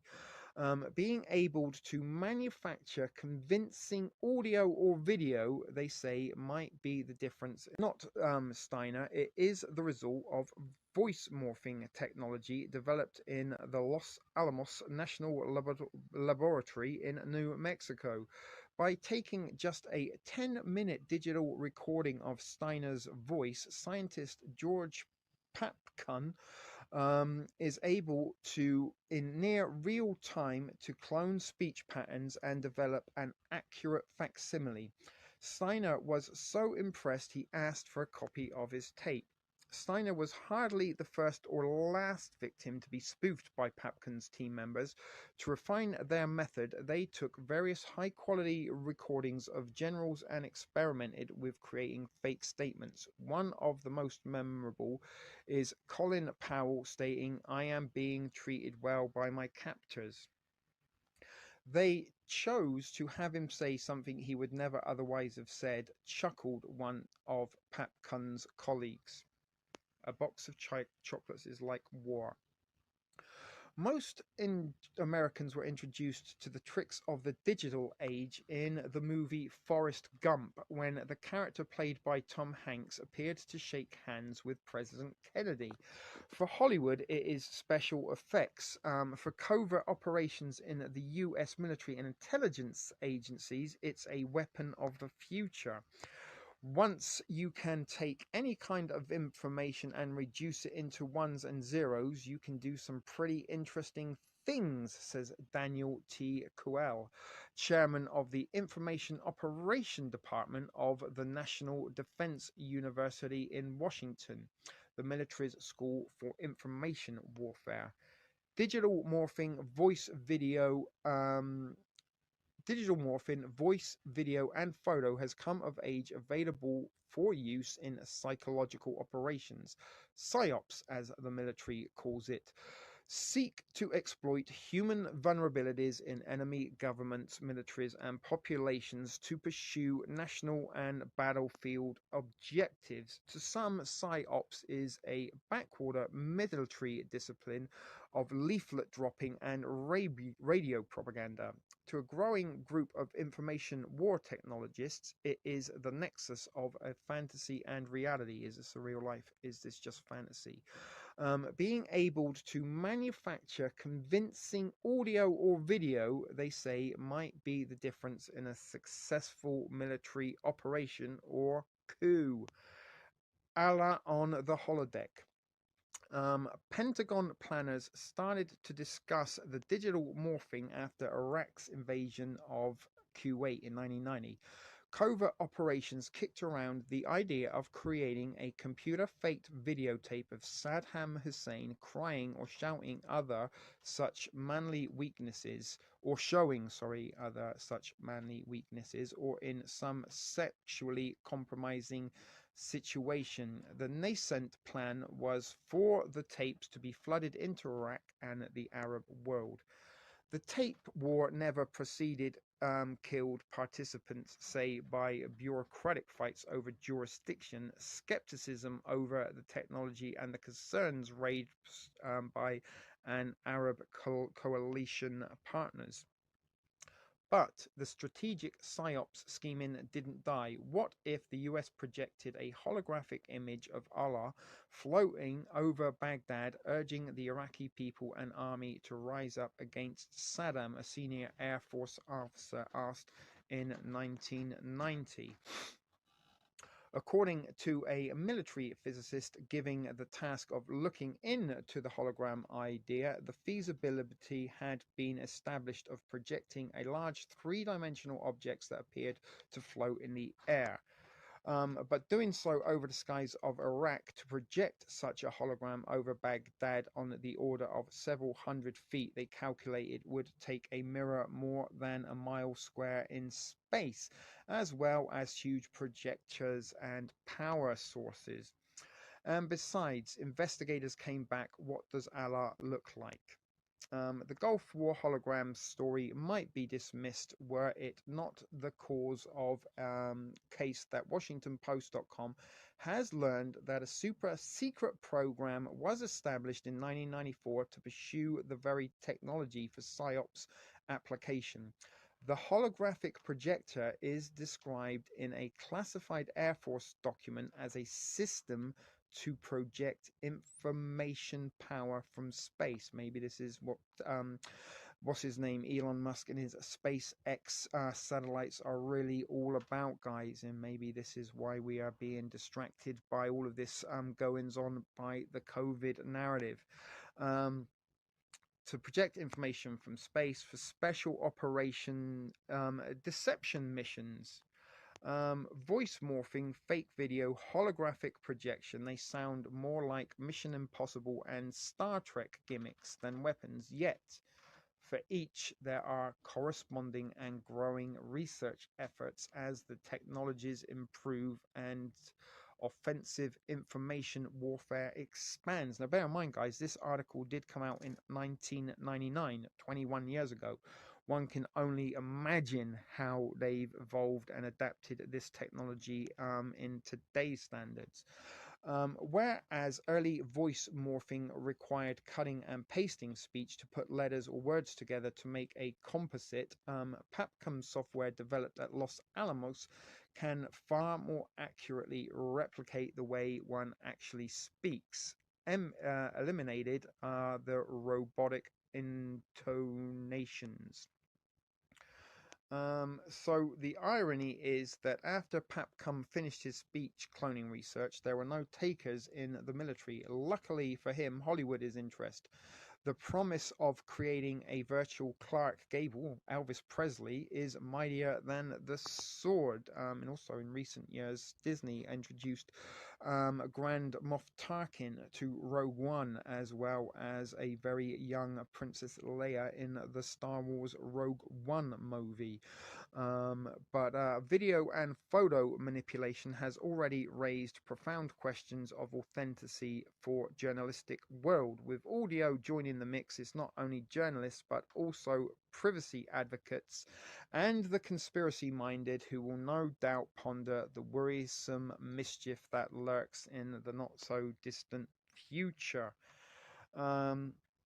We already know that seeing isn't necessarily believing, says Dan Kewell. Now I'm guessing hearing isn't believing either. So let's return, hopefully, back to the point of origin where we started with that little detour from the intended feature presentation and the article in question that we are looking to. But the strategic psyops scheming didn't die. What if the US projected a holographic image of Allah floating over Baghdad, as we just read in the article, was asked back in 1990, 30 years ago, people.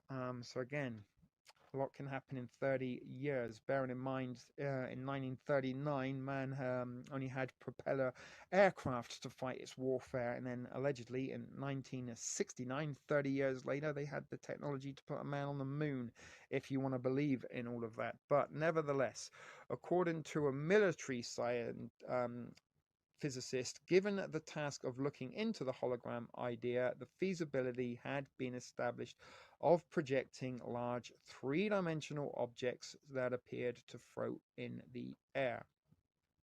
The same article also discusses voice morphing technology developed at the Los Alamos laboratory. To put it bluntly, it would be incredibly naive to think that DARPA, Lockheed Martin, the CIA, NASA, etc. don't already have some seriously advanced holographic and auditory technology hidden from the public. Can I get an amen? 99% of you aren't brave enough to share, but share if you agree.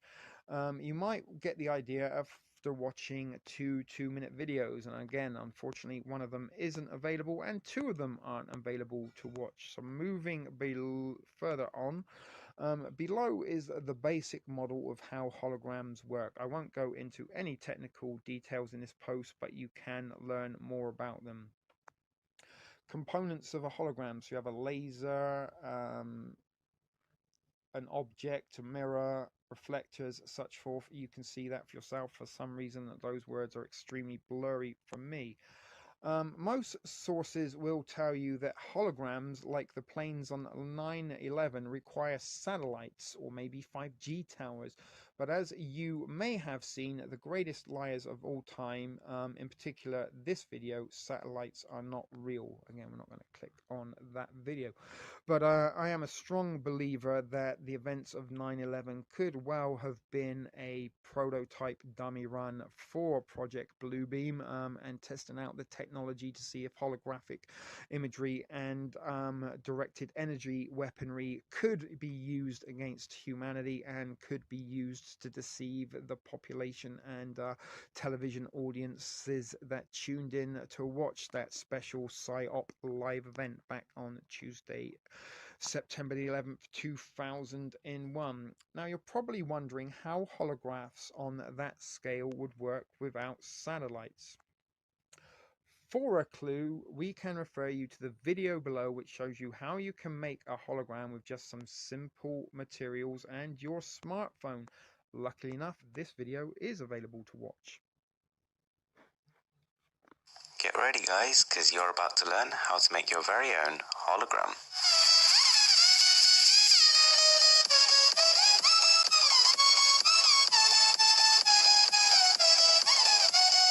So this is actually much simpler than you probably imagined.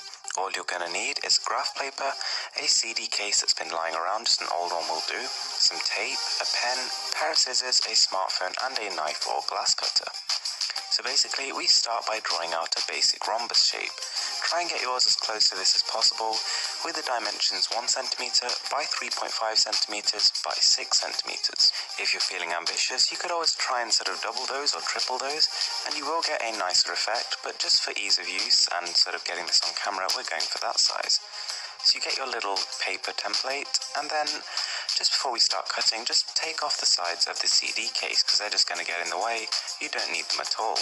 So ideally this is going to be plastic. If you just happen to have a glass one, it can work, but just be extra careful. The higher the transparency, the better the image will come through, but it doesn't matter if it's sort of old and dusty, as long as you just give it a clean and make sure there aren't too many scratches.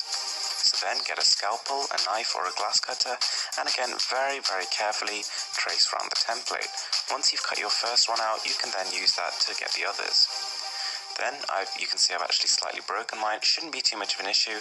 Try and fasten them together like this using a little bit of tape. I originally tried glue, but then they just fell apart, so this seems to work fine. And that's basically it. You have a hologram. So the way we're going to work this is you use your smartphone to load up either on YouTube or the internet browser. I'll put a link in the description to a couple of videos, but you load a hologram specific video, so videos actually made to use this technology. And basically you very carefully place the hologram that we've made onto the middle of your smartphone, and it'll just work. Turn off all the lights and just enjoy.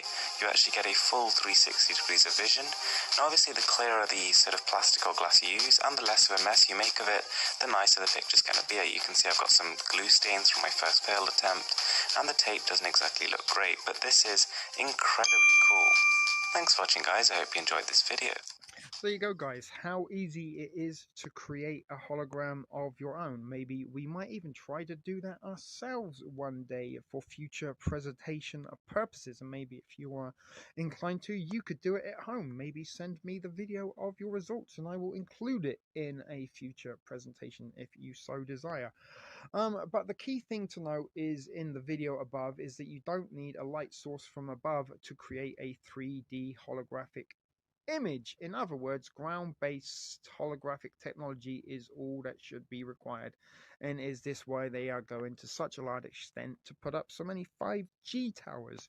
Could they be, excuse me, the device that is going to provide the backdrop for the 3D projections? That said, if you had a reflective surface above you, like say a glass-like dome, such as the one that is responsible for rainbow, sundogs, double sun reflection, and the 24-hour sun, as discussed in What Goes Round Comes Round, and that again is another article of interest that you may want to choose to read for yourself, that is available on the Narrow Gate website. But then I'm sure you could use it to your advantage. Unmanned high-altitude drones could possibly do a job too if light sources from above were really necessary. And there is another little diagram for you there. Let's move on. Check out some of these objects in the sky which could feasibly be test runs of the holographic technology. Here is a strange anomaly in the sky as the moon appears completely different in LA compared to New York on the same night. And guess what, guys? That video isn't available for you to watch. But recently there was a little bit of a trend some years ago that floating cities, particularly in China, were making the rounds on social media and videos on YouTube and such forth. And there is an image of one of these floating cities. Is this evidence of holographic technology at use? I would say there is a very strong plausibility that it is. Newspapers like this one, and again you've got to click on the link, will tell you that this is a result of mirages, but that is obviously nonsense. For example, those clouds feature some patterns consistent with holographic pattern repetition, which indicates that it is a hologram. Unfortunately, the explanation offered by mainstream media articles about this being a mirage are enough to satisfy most people's curiosity. This video discusses this in more depth and also shows you more examples from around the world. So lucky enough, we do have this video to watch.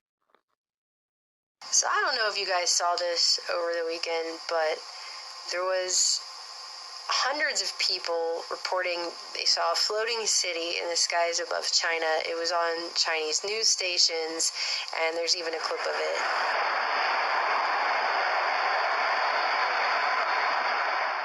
And it's been explained away as an optical illusion in the comments sections of these YouTube videos that in China, the scientists have explained it, and it has to do with the way that cold, dense air at the surface bends light reflected from a distant object, otherwise known as a fata morgana.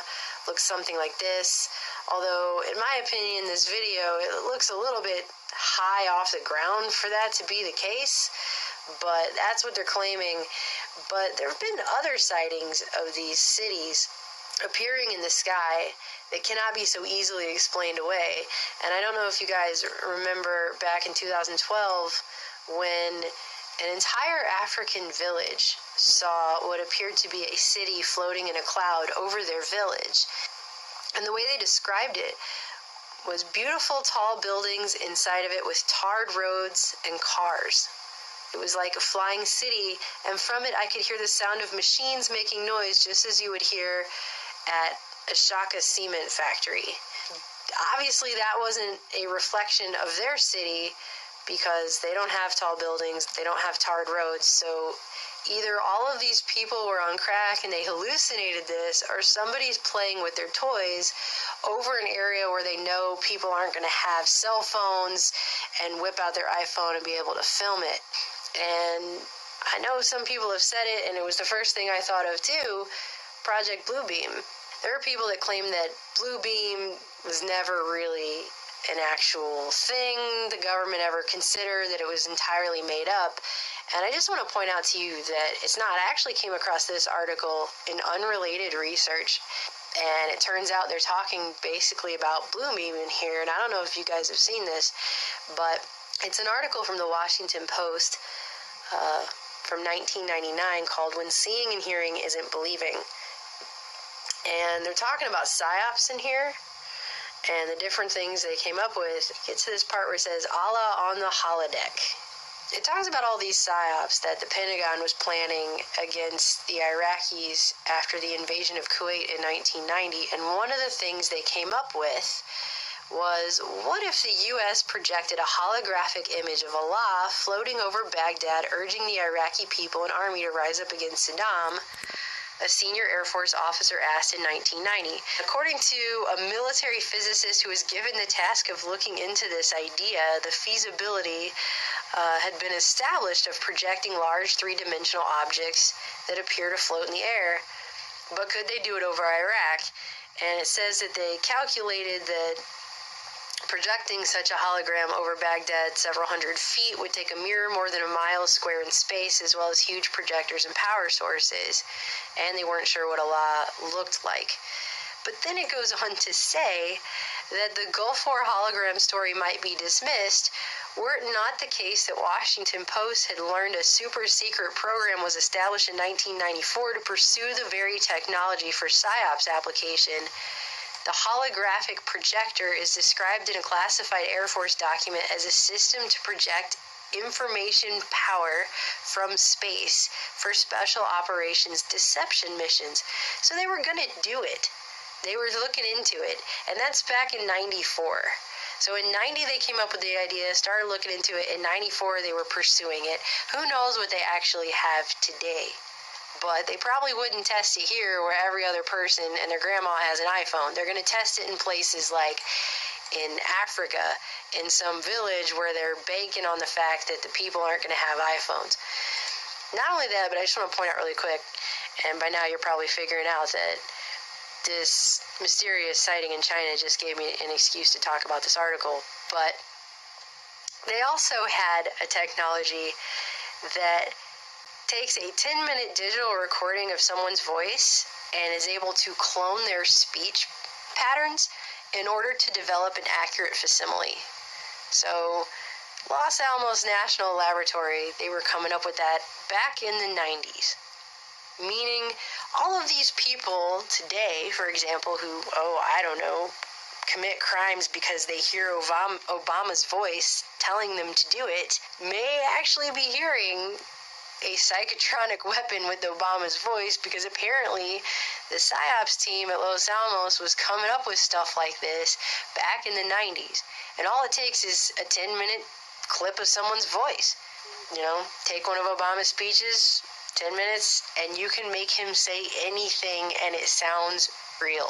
This is the kind of stuff they had like 2 decades ago. Can you imagine the stuff they have today? So there you go. That was a little bit interesting, and the lady did actually reiterate the article that we just read at the New York Post. There's no real reason for me to have read it, but never mind. Let's continue to go further on. Some more strange things in the skies recently. You may have seen there was some images also of Christ that was seen over the ocean, I think down in Brazil some months or possibly a couple of years ago, that was making the rounds on social media. And I think it was at a time before I was a YouTuber, and did also think at the time, Project Bluebeam, folks, there it is. It's very, very real, and there once again is a video that is unable to be watched. But the strange phenomenon aren't limited to just what we can see, as loud as incredibly strange sounds have been all over the world in recent years also. And that was another thing around the time of these floating cities and these images of Christ floating in the sky. People were hearing trumpets and or sounds that sounded like trumpets in the air. This is a longer video. New at 11 now, it's a nervous night for residents of Fair Lawn, New Jersey, wondering if it will happen again. For about a week there, the area's been plagued by loud, booming sounds. Problem is, no one knows where the sound is coming from. We were looking at each other like, what was that? It happened twice in the past week to Danielle McManus and her family. While inside their home, in a usually very quiet Fair Lawn neighborhood, things went bump in the night. If we didn't know any better, it almost sounds like a cannon. It was so deep and just echoey. Elsewhere in this neighborhood along the Passaic River, residents say they've heard loud booms as early as 6 p.m. and as late as 2 in the morning. It's like psh, psh. It was like grr, grr, brr, like that. I heard the noise, so I came out here. Sometimes, people dump garbage. I sounded like a garbage truck. Initially, they thought maybe the noises were coming from this PSE&G plant in Patterson across the river from the communities where the noises are being reported. Construction is going on, but a neighbor closest to this plant says the booms are not coming from here. Have you heard any sounds coming from this plant? No explosions. He has extra officers deployed, more eyes and ears for when whatever it is disturbs the peace again. Not often we report on falling prices. One of many people in Gloucestershire and Wiltshire that heard a loud boom coming from the skies last night. The noise was heard at Cotswold Airport near the village of Kemble at around 10 o'clock. Some say their entire houses shook. But the airport and the police say it was all part of an emergency services exercise. Yeah, that's right, AJ Abby. We'll take a look at this map. This is where residents say they are hearing the loud booms, and you can see right across this map, you can see North Florida and South Georgia. Almost all the counties in our coverage area are covered. Now take a look at some of what our viewers posted on Facebook. Kelly writes, she's writing from Havana at around 10:30. It sounded like a loud truck rumbling. Went outside and nothing. Also, Precious B writes, it felt like I heard the noise I heard at the time referenced my home shook. I thought it was an earthquake. Yet another viewer also telling us that this one is Stephanie. She says, I have heard and felt several times over the last few days, dogs go crazy and the windows rattle. It felt like the whole house was shaking. Now, we did reach out to this, as so many of you were talking about this. We decided to go in search of what may have caused the boom. We reached out to Tyndall Air Force Base near Panama City. Officials told us 4 of their aircraft were flying Tuesday evening during that time, but they also said there was no indication of any sonic boom that would be noticeable in the areas reported. There's a lot of people talking about this, a loud noise. Emergencies calls, all this in Dodge County, people wondering, what was it? Yeah, what caused this boom? Was it a force of nature or a different kind of force?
hoax now.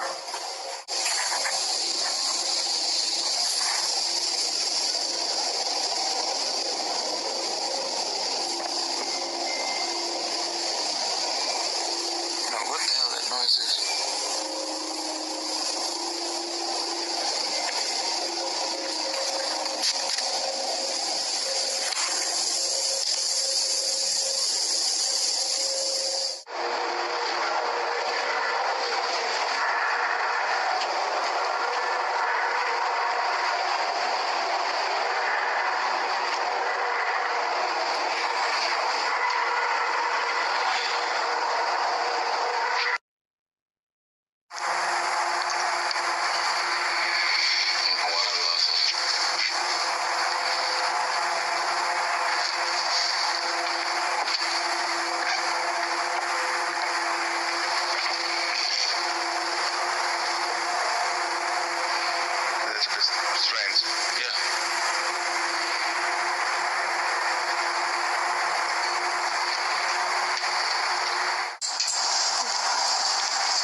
Nothing now.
Actually thought maybe it was a traffic crash outside my house, so went outside, drove around the neighborhood looking for something, and wasn't able to locate anything. The house shook and there was a loud boom.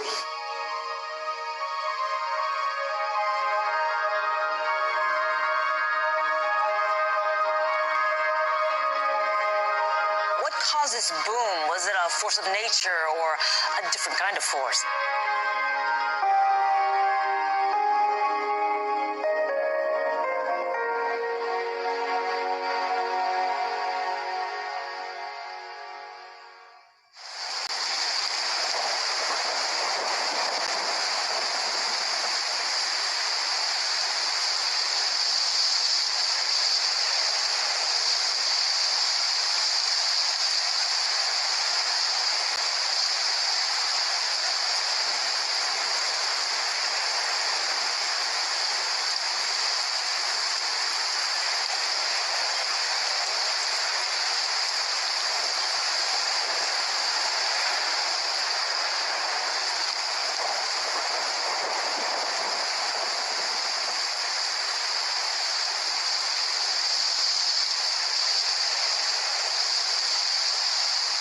The only salvation for this sin is the gospel. The only way to really cure that what's on the inside is understanding that Jesus Christ died for our sins. And so to me, on a micro level, it's understanding. And just like that, we lost him. I know. Okay, so there was some very, very interesting audio and visual there to suggest and provide some kind of evidence to the technologies that we were just talking about existing. And interesting enough, you did hear at the beginning there was a British segment in that little video when they talked about Gloucester and Wiltshire. Well, Wiltshire happens to be my home county. My town of Swindon resides within Wiltshire, and Kemble Air Force is just a stone's throw away from where I live, although I wasn't living there in 2016 to have heard those sort of sounds. But moving on, having seen the videos and images above, Here's a fun hypothetical question for you. This is the first thing you see through your window early in the morning. What do you do? And indeed, what would you do if you saw a dragon window? My first inclination would be to think, oh my goodness, Project Bluebeam has suddenly become very, very real and not of mythical conspiracy theories. But anyway, let's move on. Note that I am saying that it will happen. It's only a hypothetical question. And that was from the author there. But the point I am trying to make, though, is that the technology exists that could make anything appear to happen, such as a fake alien invasion. And there is a picture of a UFO projecting a purplish beam over the city of London, St. Paul's Cathedral. There you can see to the left, and a very purpley sky and a little bit of blue beaming underneath that UFO. And something I've noticed an awful lot recently, and even have shared with you, and some of you even pointed out in a couple of Winter Wonderland walkabout videos I did upload on TSP TV on Christmas Day, that there was a purple tint to the sky. And also in the purple haze up in my brain, a special presentation on TSP TV recently we presented to you. I also added some photographs of sunsets that I had seen in my neighborhood recently, where the sky was very, very purple. Is the purple haze, the purple filter, going to help with the holographic imagery, like 3D glasses effect, so to speak? And there is another picture of some aliens blue beaming the planet below us. And guess what? There's another alien craft. I think that might even be Independence Day above New York City, Statue of Liberty and Empire State Building. Prominent, iconic buildings there. And some more imagery of some UFOs. There's a fake Messiah. This was also another part of Project Bluebeam. Again, go back, watch the videos on TSP TV, because it's not only to project a fake hoax alien invasion, they also are planning to use it to project a fake rapture religious experience. And again, with the technology that exists, then you don't need to just stop at angry Allahs. You could put Jesus, you could put Vishnu, you could put a number of religious deities into holographic form, project them over the cities that you so desire, and then using the audio technology that we just heard evidence of, you could get them delivering messages to the below people that are witnessing and listening. But alien saviors, which could tie in with the alien astronaut theories discussed earlier, and which could involve Palladian advanced beings, the Galactic Federation, Nordic aliens, as well as any of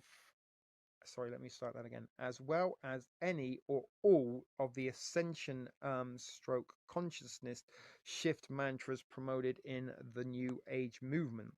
And again, don't forget that the rapture was mentioned in the Bible, where people will be lifted up to heaven. Again, you could quite easily use that as a backdrop for your psyop, and use your holographic technology to make it appear as though human beings were being raptured. There's an individual there, looks a little bit like the Heaven's Gate cult, which we did feature in a recent presentation here on a TSP TV, that did also base itself upon the ancient alien ascension, transcending into another life form philosophy there. And you can see in the palm of his hand a purple star, as well as what looks to be a Star of David on his chest there.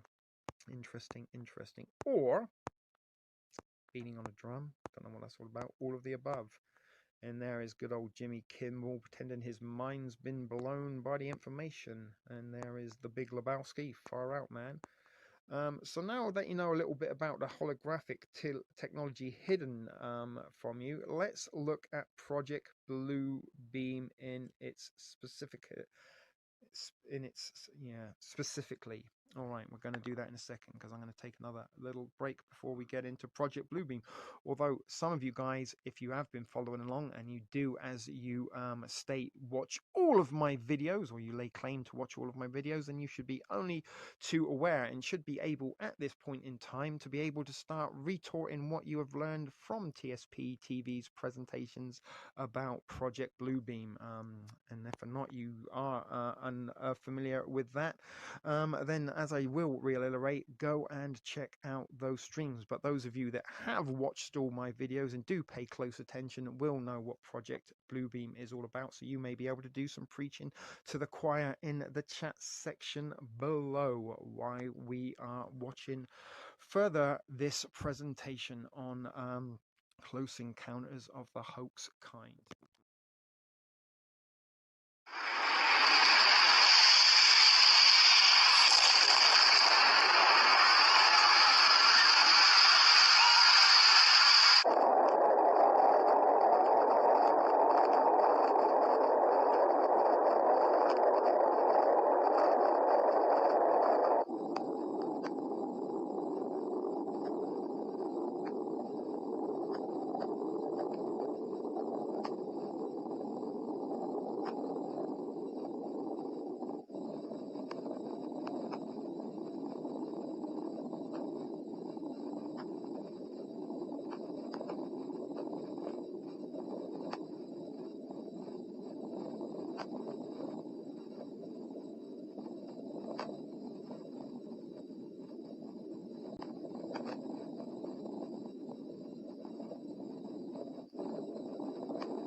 My name is Bruno Huson. Valentin Lefebvre and I are the co-founders of Total Immersion Company, which specializes in augmented reality technology. So here, I have a flower in my hand. It's pretty, but it doesn't really exist. What you see is a 3D object that we're merging into a video in real time. By using standard personal computer, we can mix real and virtual together with a new level of interactivity, a new level of fluidity. And look how the flower is perfectly following the movement of my hand. So, what is the demonstration today? We have on this table 2 video cameras, providing video stream to both computers. We have on this table some real elements representing the real world. And we have on the screen the information after the images after the information has been processed using our technology. And in the next few minutes, I'm going to show you how we can add and move around any object in this real world with a big simplicity. So what is augmented reality for? Our software is already used by our clients in aeronautic and automotive markets, such as Airbus, Nissan, BMW. We provide to this company a very powerful new product with multiple applications, from design simulation to maintenance. Using augmented reality, software engineers and designers can visualize new prototypes by changing shapes, colors, testing new ergonomic, cutting design time and cost dramatically, saving over 10 million euros on each project. So as we blend the real and the virtual together, the car that I have in my hand right now. Valentin, can I have something a little nicer, please? Thank you, Van. So as I put the hammer on this table,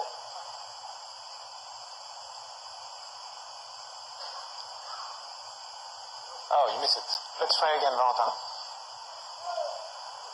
As I put the hammer on this table, we are going to start a race by producing a 3D element that will take into account the actual relief of these real models using real terrain feedback.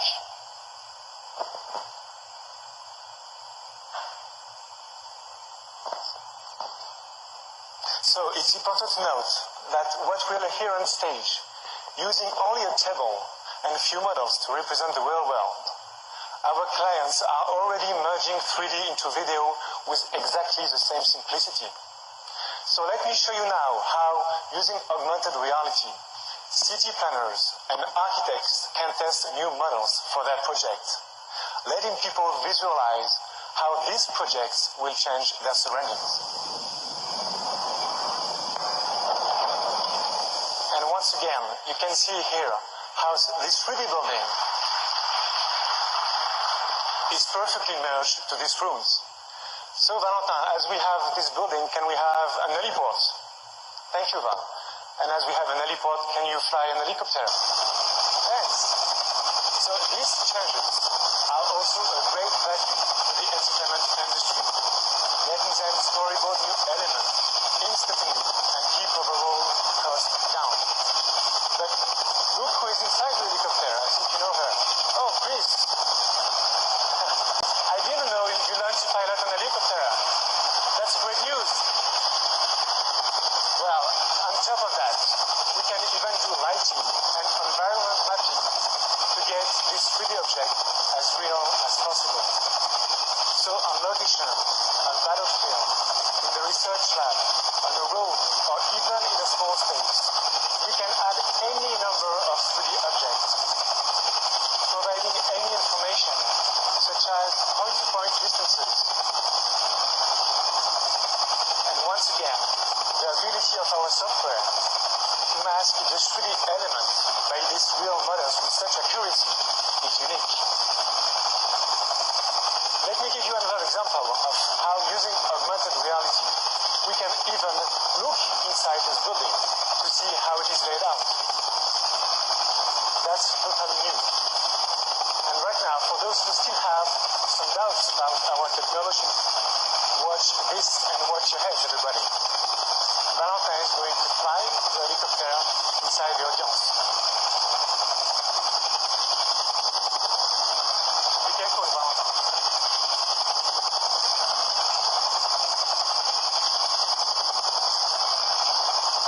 So, it's possible, even here in a hotel dorm in Arizona, Scottsdale, to prove to you the flexibility our software provides to you and to many of your clients.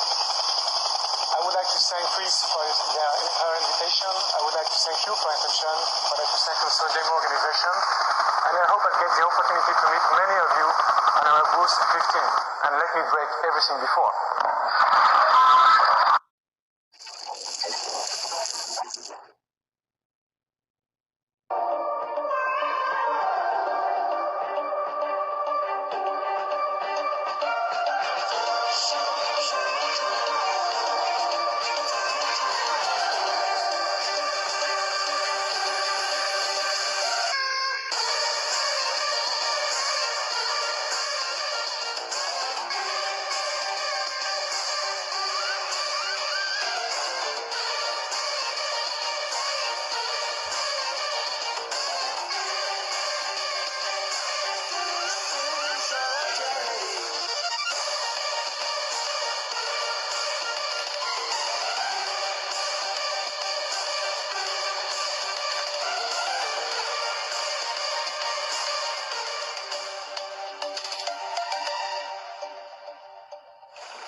Okay, guys, so hopefully you enjoyed those additional insertions that I put into this presentation that should give you a little bit of evidence to the holographic technology that is available, that is real, that is being used, and has been around for some years indeed, and is possibly quite far more advanced than we could even conceive. Certainly, the holographic technology that may or may not lay within the hands of the elites and secret governmental agencies and military divisions. But anyway, what is Project Bluebeam, as I've already mentioned, is something you should be only too aware of if you do truly pay any genuine attention to what I have been uploading over on TSP TV, not through the duration of the COVIDian era, but for the duration of TSP TV being around. I do try to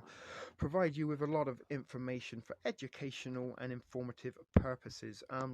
But we are going to start to grasp what's going on here by watching a 13-minute video below. So there's a little bit more visuals for you to enjoy rather than listening to the monotone drone of my voice, although I do feel and am very aware that there are some viewers that is really the only reason they tune in. I could indeed just be reading a phone book and they would be contented with listening to my dulcet British tones. But anyway, the author does recommend sharing this video with everyone you know, as anyone who isn't aware of the section before it starts will be completely at the mercy of those running the show. Now, if you wanted to, you could also share some of my videos on Project Bluebeam, although they are quite longer than 13 minutes. So the memetical programmed minds of social media lights who like their 140 characters and their YouTube videos to be only 10 minutes long might not want to click on that link, so your dopamine intake or return might not be as high as it would be if you shared a shorter video with a larger audience base and reaction count on that. But no further ado, guys, let's click on the play button here and watch the little video suggested by the author on Project Bluebeam, just to refresh some of your minds and maybe introduce to some of you who didn't pay as much attention to those uploads as I might have liked you to have.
guys, hopefully you enjoyed that. It was indeed certainly eye-opening, even myself, somebody who's very, very, very aware of Project Bluebeam, also gets very like wow, overwhelmed when I see stuff like that. And this is the reason we are seeing, I believe, so many of these 5G towers. These are the reasons I've mentioned before, that the chemtrails, they are leaving particles in the sky that will react as some kind of screen projection system.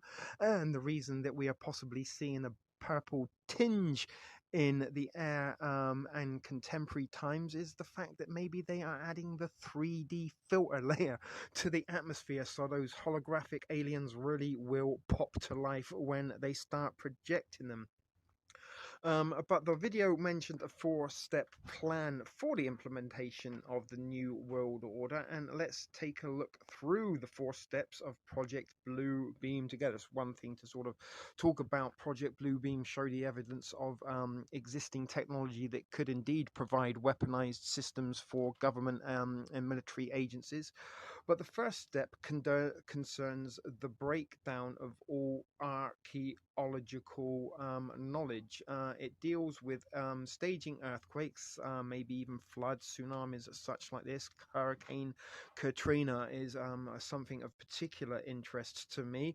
Was this a staged event? Was this an evidence of weaponized weather? Was this part of the dawning in of these natural disasters that replicate the books of Revelations and doomsday prophecies of when at the end days come, the sea will rise and the land will open and the sinners will be cast into the depths, is some of the stuff that is of doomsday prophecy, but we're not going to go too deep into that at the minute. But staging all of these earthquakes at certain precise locations around the planet were supposed to be where supposed new discoveries will finally explain that the meanings of the basic doctrines of all the world's major religions are wrong. And sort of kind of as an atheist agnostic individual, kind of don't really buy in to the doctrines of any religions, but there is wisdom to be taken from any literature, and by no means am I encouraging anybody to give up their faith, change their belief system on behalf of me, or telling you to believe in anything that I necessarily believe in. You have your own mind and opinion to formulate your own belief system. All I am literally doing is sharing information with you that I have found interesting, and that could explain to me as to exactly what is going on in our reality, as I do try to decode it. And that information I share with you, again, is designed for you to kind of make up your own opinions for. And in order to gain a greater understanding, we need to observe the bigger picture and absorb as much information as we possibly can before we can discredit that information. We can't discredit information without understanding its knowledge. But this falsification will be used to make the popular belief that all religions' doctrine has been misunderstood and misinterpreted. The falsification started with the film 2001: A Space Odyssey, the TV series Star Trek, the Star Wars films, and E.T., all of them which deal with space invasion and protection. There wasn't really any invasion in E.T. He just was left behind on an exploratory mission with his other friendly, passive, benevolent alien buddies. But anyway, the point of the matter is, all of these movies kind of do suggest outer world existence of beings that are not acknowledged within the realms of religious doctrine. So much. But the second step deals with the gigantic space show as per holograms. The 3D optical holograms and sounds laser projections of multi holographic images in different parts of the worlds, each receiving a different image according to its predetermined original national religious faith, this new God image will talk in all languages. Voice of God technology, text to skull technology, guys. This stuff exists. And, you know, back in the 1990s, they were talking about projecting an angry Allah over Baghdad to, and then using the voice of God text to skull technology, then transmitting a message into the brains of the Iraqis, telling them to give up and surrender to the American. Note that the system has already been tested, as you might have gathered from the hologram examples above. Holographic projections of the Christ image have already been seen in some remote desert areas, as well as cities in the skies. This is them testing, guys. This is the dummy run. This is the drills. This is them putting it into practice to see if or not people will react to these holographic images and some of the things we see at the shopping malls with the whales and the penguins and the seals and the polar bears and stuff. Again, this is getting people used to interacting with holograms, just like Pokemon Go was getting humanity used to interacting with an augmented reality, chasing pixelated monsters for no personal or financial gain whatsoever. A little also example of how humans can be herded and farmed electronically with just the reward of dopamine as your payback for your efforts. But these have only been reported in tabloid papers, so they are instantly rendered moot. They can also project images of alien craft, aliens, monsters, angels, you name it. Computers will coordinate the hologram signals and software will run the show. And it is pretty much it, that if you can create things with zeros and ones, and then they can form things like dinosaurs, for example, in Jurassic Park, then you can now create those same dinosaurs in real time, real life, 3D solid holographic images. Bear that into consideration, guys. We also, once all of this is over, maybe start living in a real life augmented matrix. We may not necessarily be hooked up initially to the matrix, but they might start augmenting our reality around us using the blue beam technology. As an example, the Soviets, actual Russians, have manufactured the advanced computers and have programmed them with the minute psychological particles based upon their studies of the anatomy and biology of the human body, as well as their studies on anatomy, chemistry, and electricity of the human brain. These computers have also been fed with the different languages of the world. Holography is based on very nearly identical signals combining to produce an image or hologram with depth perception. This is equally applicable to acoustic ELF, VLF, and LF waves as it is to optical phenomena. Remember, Tesla talked about the only force that you should really pay attention to is that of the electromagnetic force. But specifically, the show will consist of laser projections of multiple holographic images to different parts of the planet, each receiving different images according to the predetermining regional religious faith. Not a single area will be excluded, with computer animation and sound effects appearing to come from the depths of space. Remember those crazy horns that we sort of seen and heard that all took place around mid-January 2016. They were testing and carrying out drills, guys, on their technology. And then once people start uploading and sharing videos on social media and copying and pasting and agreeing on their social media news feeds, then the elites and the algorithms have their feedback and data to analyze on how or not of a success that particular test run and drill was. But the various images of Christ, Mohammed, Buddha, Krishna, etc., will merge into one. And remember a little bit this Heaven's Gate cult and how they introduced the UFO phenomena within traditional Christian values and led people to believe within that cult that Jesus Christ was in fact just the body vessel of an extraterrestrial being.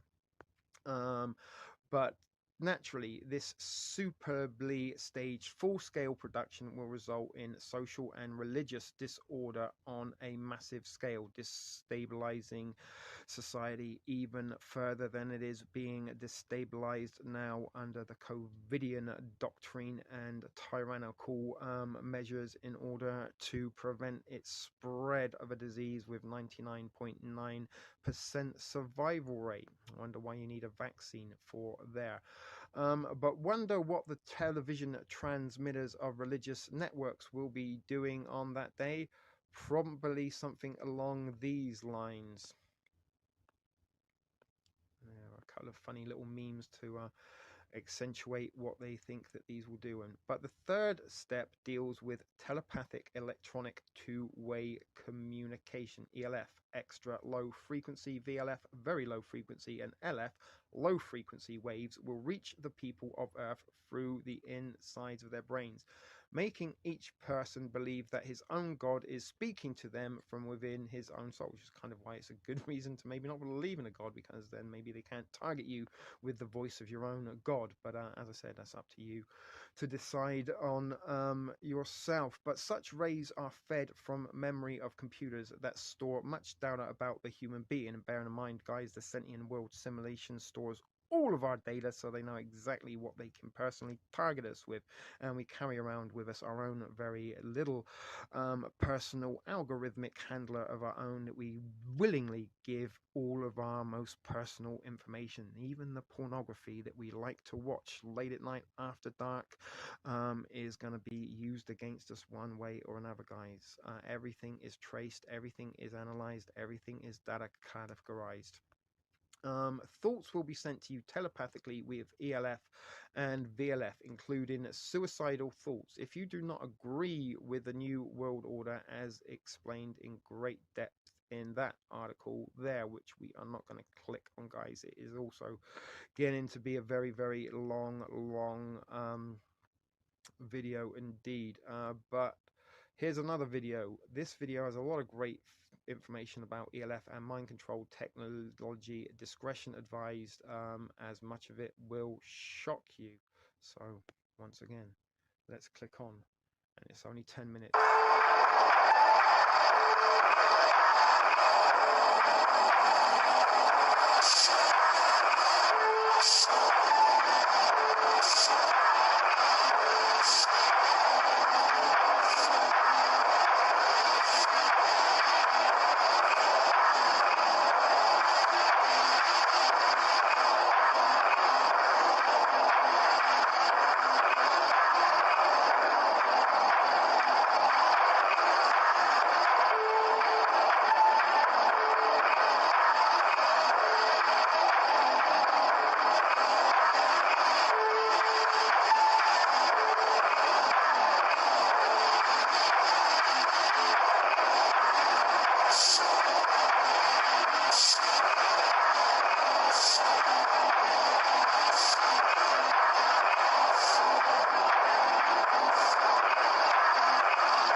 We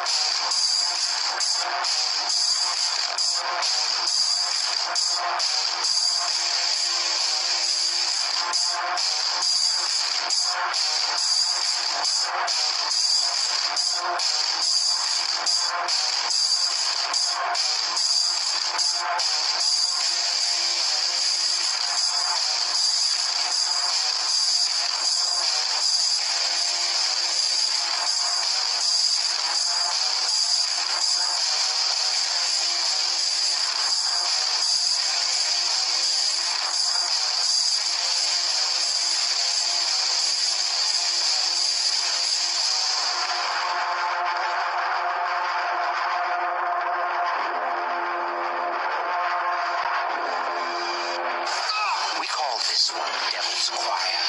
A combination of instruments carefully blended for their violent movement.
hopefully you managed to keep up with that, although I must admit I did struggle myself, as he did seem to flick quite quickly between some of the longer passages, but a lot of stuff that was contained in that was things that I have mentioned quite a lot in recent weeks over on a good old TSP TV with memetic mind control, electromagnetic mind control, MK Ultra, Monarch programming. All this kind of stuff is all kind of connected and being used in conjunction against us. And most importantly, if you did notice in that, they mentioned about how these certain substances can be introduced into vaccines that can then be administered into the bloodstream, that will give us a high, give the elites a higher control over our minds.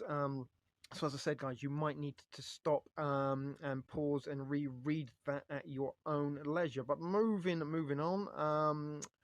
With this is why I repeatedly emphasize that you should question everything, and I tell you exactly the same. Question everything, but don't ever take my word for it. You need to make up your own thoughts and opinions on these matters, and all I am literally doing is being the messenger that is providing you information in order to be able to formulate those opinions for yourself. There's absolutely no need for you to share and agree, copy and paste the rabbit, but change what it's holding, or say amen in agreement with me. This is just simply information I am sharing that will hopefully give you enough knowledge to possibly think for yourself and question some of the things that you may or may not hold true. And to quote Obi-Wan Kenobi, many of the things in life we do hold true depend greatly on point of view. But an individual only resistance would be to constantly question the motivation behind their thoughts and not act upon thoughts which they consider to be outside their own ideological, religious and moral boundaries. And again, I've actually in recent weeks questioned my thoughts, and I don't want to be an alarmist. I'm not being a sensationalist, and I'm not saying this for sympathy, attention, or any other reasons than the fact that I have had a little while ago some thoughts where I literally got out of bed and was holding my knife and was about to go and sit in the bathtub and cut my wrists, not because I'd had suicidal thoughts or was feeling suicidal thoughts. These thoughts were in my head at the time. However, rather than cut my wrists and bleed out in the bathtub, I went and rolled myself a couple of joints and sat outside and walked around on the grass barefoot for a little while. And here I am, still recording ship video productions for your educational and informative purposes. Questioning one's own thoughts will be impossible for most people to do so, not for strictly physical reasons, but because we have been taught not to trust our senses, and instead to blindly follow science, or maybe even blindly follow religion for that matter. Science and religion are flip sides of the same coin, so to speak. And what our textbooks and authority figures have told us and taught to us. So those who don't have a questioning attitude to start with will have little hope of figuring things out once the big deception starts. Something I've always had is the questioning of authority. I was always called, my grandmother, bless her, always told me, you're a rebel and you don't even know why. And I don't really know why I was such a rebel. I have no revolutionary causes that I rebel for. I just rebel for the sake of rebelling, I think, part of my programming perhaps. But I've always questioned everything. I've always had a hunger for knowledge, and I've always had a thirst to understand the greater knowing of what is to be or what is going on.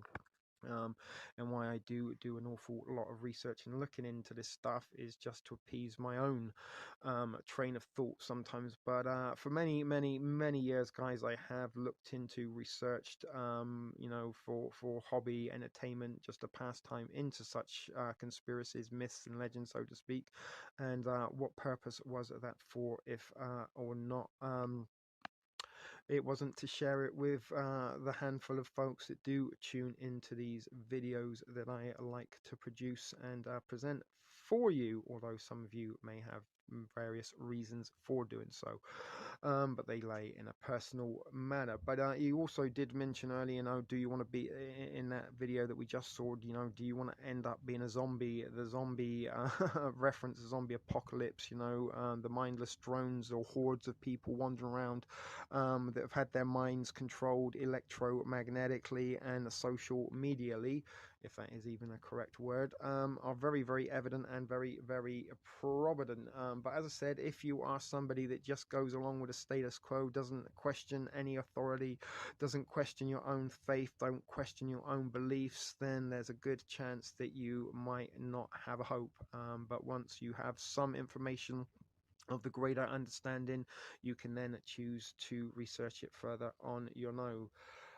But that said, there is another way to avoid EMF, and that is to a tin-foil hat. Seriously, in Chuck McGill from Better Call Saul, Jimmy McGill, Saul Goodman, aka brother, he suffered from electromagnetic frequencies and was always wearing a space blanket. He even had a suit made out of space blanket so he could go outside of his house, and in his house he had no lights, no electronics, nothing whatsoever. And I am a very, very, very big fan of Better Call Saul, Breaking Bad, Vince Gilligan, yada yada, whoop-de-woo.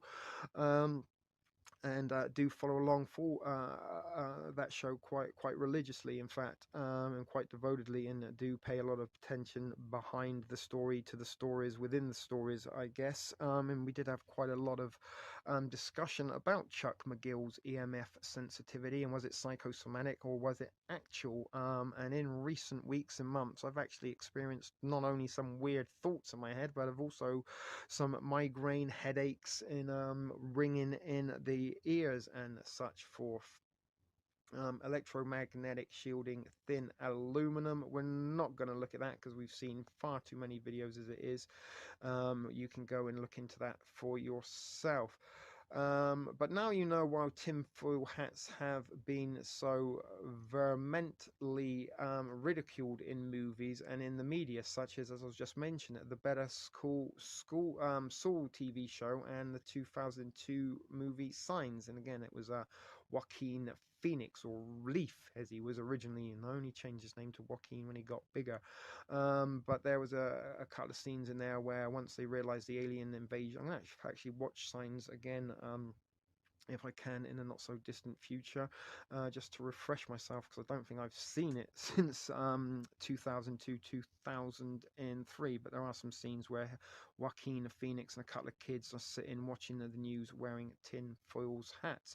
But because the elites want to be able to influence your thoughts and feelings with EMF, so they ridicule the wearing of tinfoil hats, or as you can see there, Chuck McGill wearing his space blanket. But don't worry though, there are some good news for you, as you can get a tinfoil hat in any shape or size that suits you, so you won't have to look totally ridiculous.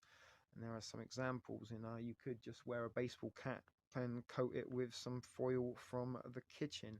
But the fourth step of Project Bluebeam involves the universal supernatural manifestations using electronic means. This step contains three different orientations. The first is to make mankind believe that an alien invasion is about to occur upon every major city on Earth, a la the script in almost every single sci-fi movie with regards to alien invasion. Is this my programming right now coming out by presenting you these videos and streams about alien agendas and Project Bluebeam and such forth? Is that part of the programming that is leading me to believe that an alien invasion is imminent? And if that is a result of programming, then isn't that evidence enough that it's real? But anyway, it is going to go, they are going to make you believe an alien invasion is imminent on every major city, and this is to push each major nation into using its nuclear capability to strike back in this manner. it would put each of these nations in a state of full disarmament before the United Nations after the force attack. Now, I'm not exactly in agreement with the author here about this is a push to get the nations to use their nuclear capability against the aliens, because that might indeed, kind of have implications in the long run. But I'm certainly, that the alien intrusion would indeed raise some military awareness, and there may or may not be some retaliation. And I would go as far as say as possibly the nuclear deterrent might be the final option in that conflict. But the disarmament of each and every nation before the United Nations, and the United Nations, I agree, are the organization that is probably going to be the cowboy in the white hat that's going to swoop in and save the day, a little bit like the false savior from the Seven Seals and one of the four horsemen of the apocalypse. But again, the second is to make Christians believe that the major rapture is occurring with a simple played divine intervention of an alleged good alien force coming to save the good people from a brutal satanic attack. Heaven's Gate cult, anybody? That is exactly what they believed. And also a lot of folks that I do follow on follow TSP on Facebook. They're all up in that rapture. It's coming. It's coming. Are you being programmed to believe it, guys? But the goal is to get rid of all significant opposition to the new world order, ruling out the dissidents before it rolls out in its final completion.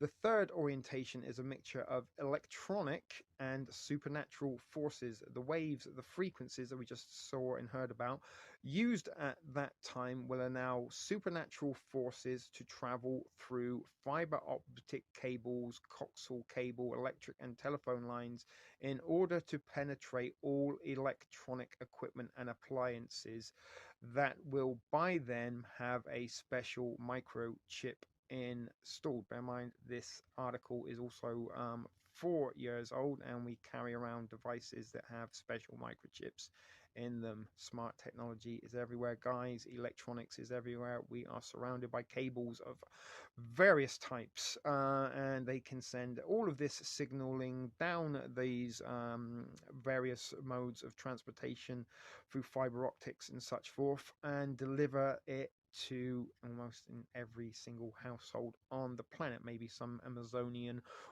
tribes or Bedouin creeds might sort of, who wander around in the open in far away from society, might be immune to this. But the goal of this step, with the materialization of satanic ghosts, specters, and poltergeists all across the globe, in order to push all populations to the edge of a wave of suicide, killing, and permanent psychological disorder.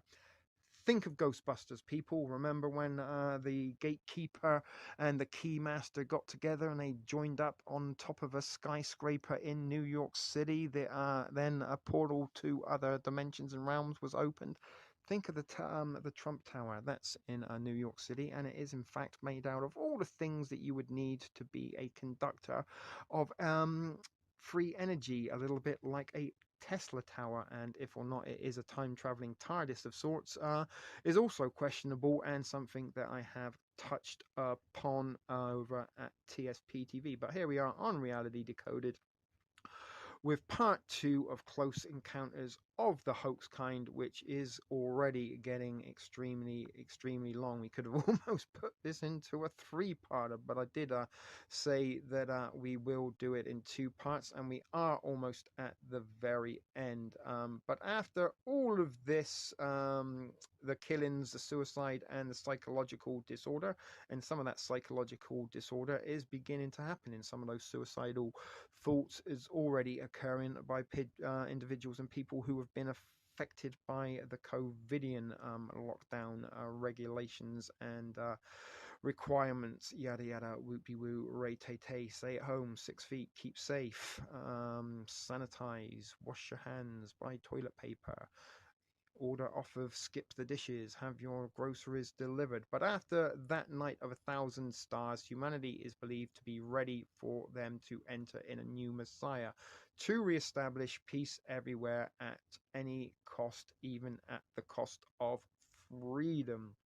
Um, and this is where, once all of this destabilization chaos is going on, that the order, the new world order, will come into play and practice and start its dynasty, I guess. But before I can conclude this post, please allow me to point out something very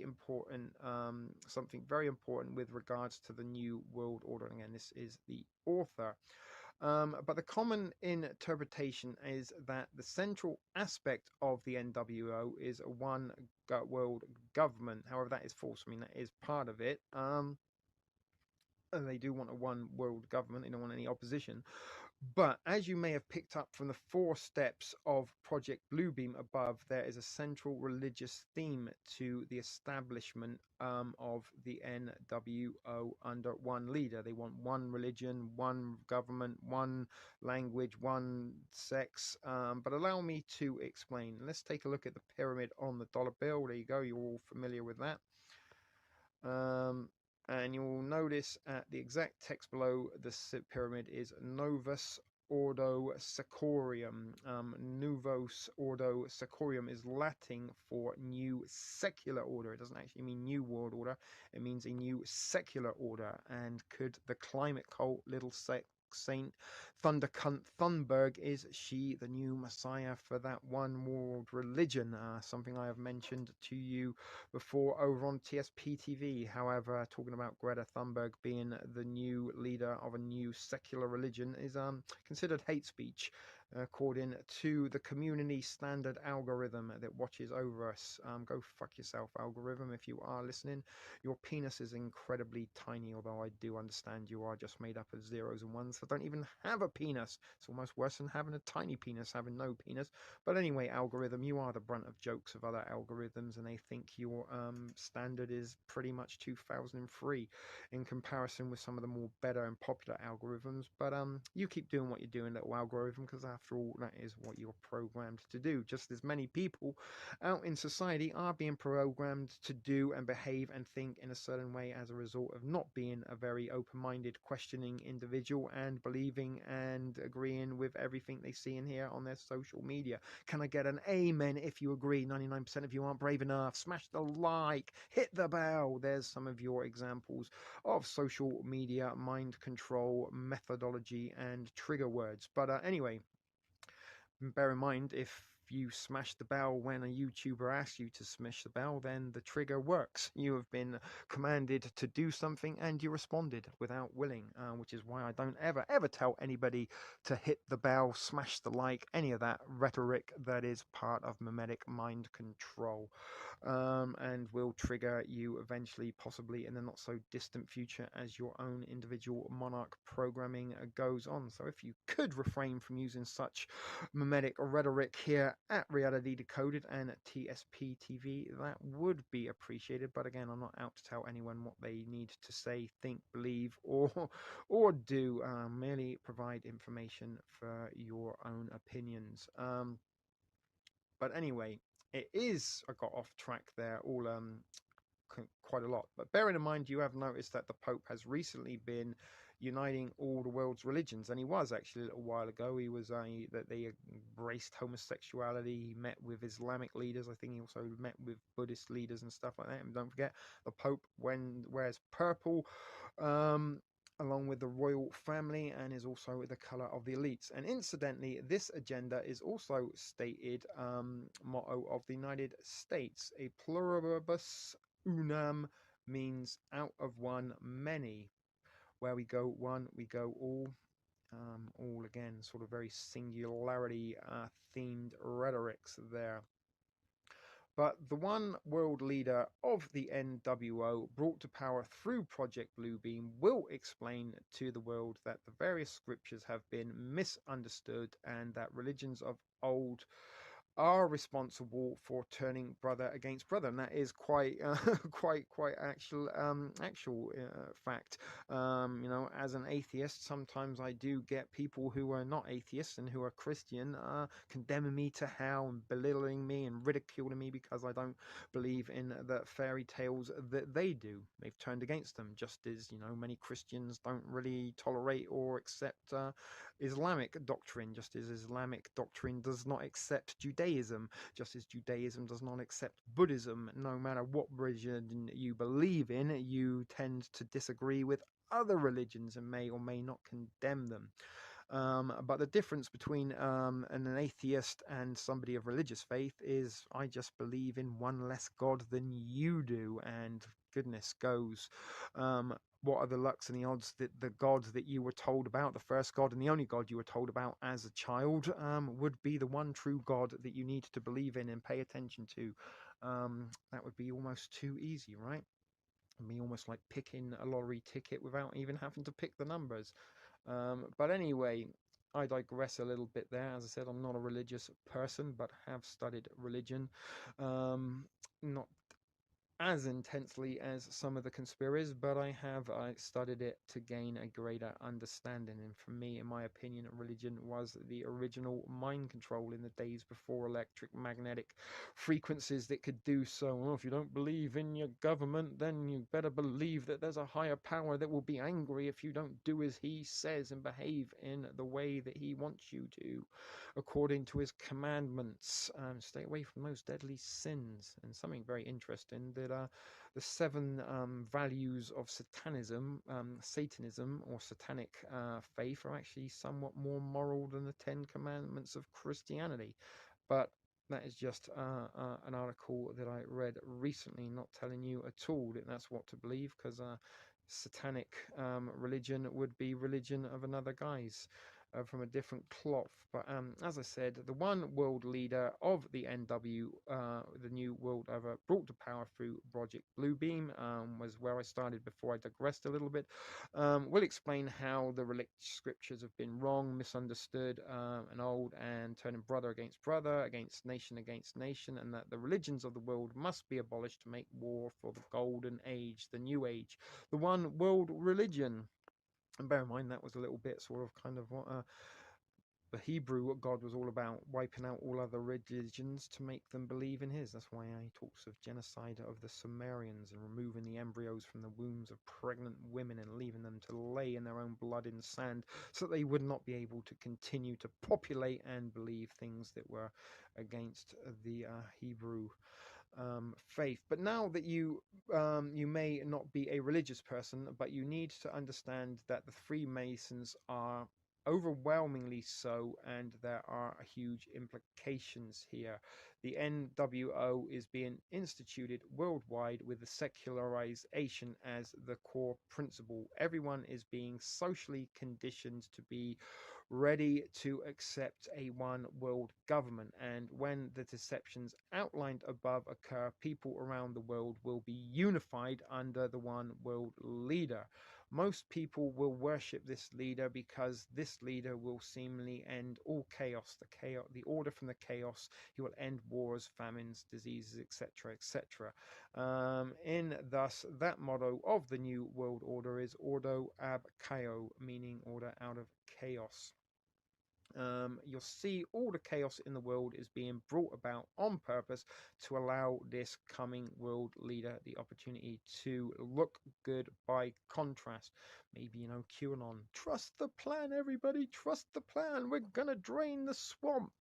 All he did was drain it and fill it with more shit, if you ask me. But nevertheless, you will see all the chaos in the world is being done on purpose, and there is Ordo Kao, and double-headed bird. Then the left and the right wing are the wings of the same bird, and there's a little bit of Is that purple or blue? My eyes aren't that great. Let's say it's violet, little banner underneath the two-headed bird there. The left wing and the right wing, as I said, are the wings of the same bird, guys. And again, if you take the left wing and you sever it from the bird and you sever the right wing of the bird and then you lay them on top of each other, they're pretty identical. Wouldn't you agree? I know 99% of you aren't brave enough, but can I get an amen? Share if you agree. Smash the like, guys. Subscribe. Hit the bell. Don't do any of that. Just taking the piss. For satirical purposes. But now, although the vast majority of people will flock towards this leader for seemingly solving so many world problems, the people who either choose to stick to their religious beliefs and or are aware of these deceptions and thus refuse to worship the coming Messiah will systematically be eliminated. And as I said, they disappeared. Can they make us? Can they eliminate us with our cellular phones via electronic? God, why can't I say electromagnetic frequencies, ELFs, low waves, ultra low waves, all this stuff. But please take time to inform yourself so you're not standing on the wrong side of history. And there's a little sign, the right side and the wrong side. Further recommended reading there, the Watcher Files, Forbidden Knowledge, and there is a playlist on Project Bluebeam over on YouTube for you to watch. But don't watch that one. Watch TSP TV's playlist on Project Bluebeam if you haven't already. And guys, I think we have got to the end of it, and there is a little bit of Yoda. Read the articles, you must, and learn what you have learned if you are to survive this coming Clone War. Sorry about that, guys. But in conclusion, I appreciate that this post has been rather long, and I also appreciate that these two presentations have been a little bit long and not without algorithmic interference and obstacles to overcome in order to deliver them. Why the hell am I doing all of this and putting myself through so much stress for maybe 7 or 8 people to actually tune in and watch? Well, it is because 7 or 8 people do tune in to watch is why I do go to this. And as I said, all I'm trying to do is pass on a little bit of information, and if I can pass that information on to 6 or 7 people, then that's 6 or 7 people that know this information that didn't know it before I presented it to them. And it is up to you, and again, what to believe and what to take on board from any of this. I'm not telling you that you have to believe every single last word of this word for word and by the rhetoric and start behaving completely different to the way you have. But do be aware, guys, that many of you are being programmed to behave in ways that are not necessarily the way that you desired, or maybe you should even as a species be behaving. But I know that all of this seems rather negative, and it will be hard for some to come to terms with. I'm pretty sure that that might be yesterday. You know, we had a few people that were, but I listened to Stephen Greer. He makes perfect sense. And controlled opposition guys, you know, I'm not out to stone anybody for listening to them, but the controlled opposition's design and purpose is to deliver some truth amongst a whole bunch of lies. But as I said yesterday, when your auntie is sharing it on Facebook, the propaganda is working. And I do know some of you ladies out there that watch TSP TV and also now are watching Reality Decoded are aunties that post things on social media.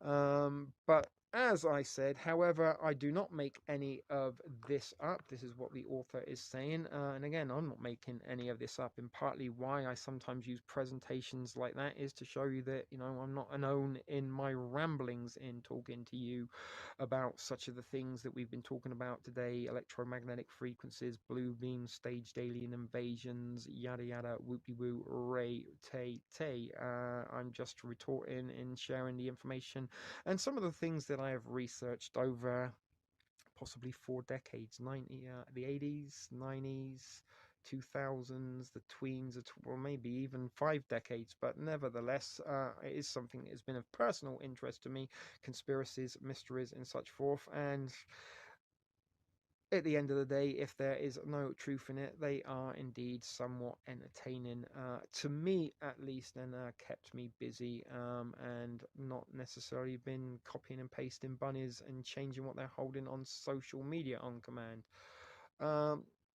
But no matter how one tries to deny the information presented, there's still going to be a pyramid on the dollar bill with Novus Ordo Seclorum on it that needs some explaining. I would welcome an alternative explanation. This is the author, and trust me, I would love this to be wrong about this. And again, so would I love to be wrong about this, but the facts are facts.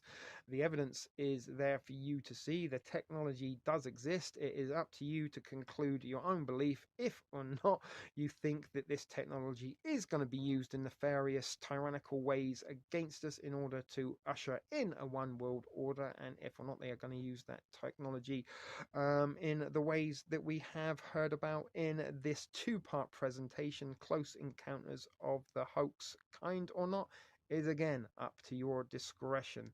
Let's briefly summarize. I thought we were just briefly summarizing again. He does go on a little bit, this individual, but he is an individual that does sort of appease to my train of thought. Read that for yourself. The what, i.e. the alien deception, the how, anti-gravity, craft, and Project Blue being the where, worldwide, the who, the Freemasons, the Illuminati, the One World Order, the Bilderbergers, the Press Club, the Tavistock Institute, call them what they will. These are all people that are on board in how making this happen and are playing their part in ushering in the New World Order. And again, if it wasn't true, why do they exist? As well as the why is to usher in the New World Order, the one world leader. But what about the when? And there's a picture of, is that guy from Community? I'm not sure of his name. But we spoke a bit about predictive programming in this post. And in the next post, we are going to kickstart that analysis up a couple of notches. And there is an ocean of predictive program that gives us plenty of indications about when these deceptions are going to take place. To be continued. And with that, guys, thus concludes Reality Decoded's presentation of the Narrow Gate article on the New World Order alien agenda. So without any further ado, guys, let's get back to the thrift store studio where Reality Decoded will recommence live and in your face.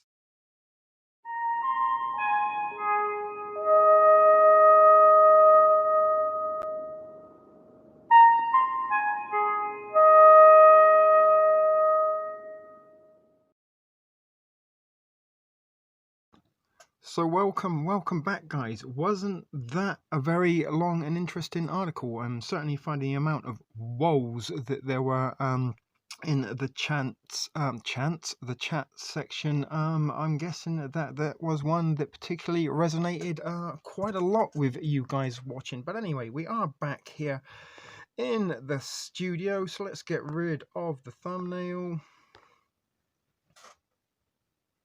Welcome back. And then Baby P. That was the hand thing for you. Shall I do it again? So there you go. Who wrote that article? It was Richard Kilkline. I can't remember. Kill something or other, but it come from the Narrow Gate website. Becky P, a website that is a great source of information for me. I should already put the link to the guy's webpage in the description here. Yes, I am in black and white, Elmo. Everything in black and white is so much more profound. And once upon a time, there was a saying, what's written in black and white can't lie. And as I also established, I do look somewhat better in black and white, a little bit mysterious, sort of in the shadows. And don't know if you can see. There is my Rorschach mask. Rorschach from The Watchmen, an inspiration, hero of mine. He was the individual in The Watchmen that stumbled across the conspiracy and started investigating the conspiracy, even though everyone around him was like, nah, there's no conspiracy, Rorschach, just give it up, man, just give it up. There's nothing there to look at. And he carried on, and once he did manage to get a couple of his buddies on side, they're like, fuck, Rorschach, this is the biggest fucking conspiracy on the planet. And that conspiracy that Rorschach stumbled upon happened to lead to The Fake Alien Invasion, November the 2nd, 1985. The Watchmen, book I've told you billions of times to watch or read. Provided you the links to the animated series. Nancy, by the way, you watched the first episode. Did you get any more Watchmen's in? But we also got... Oh my God, why doesn't it want to stay up?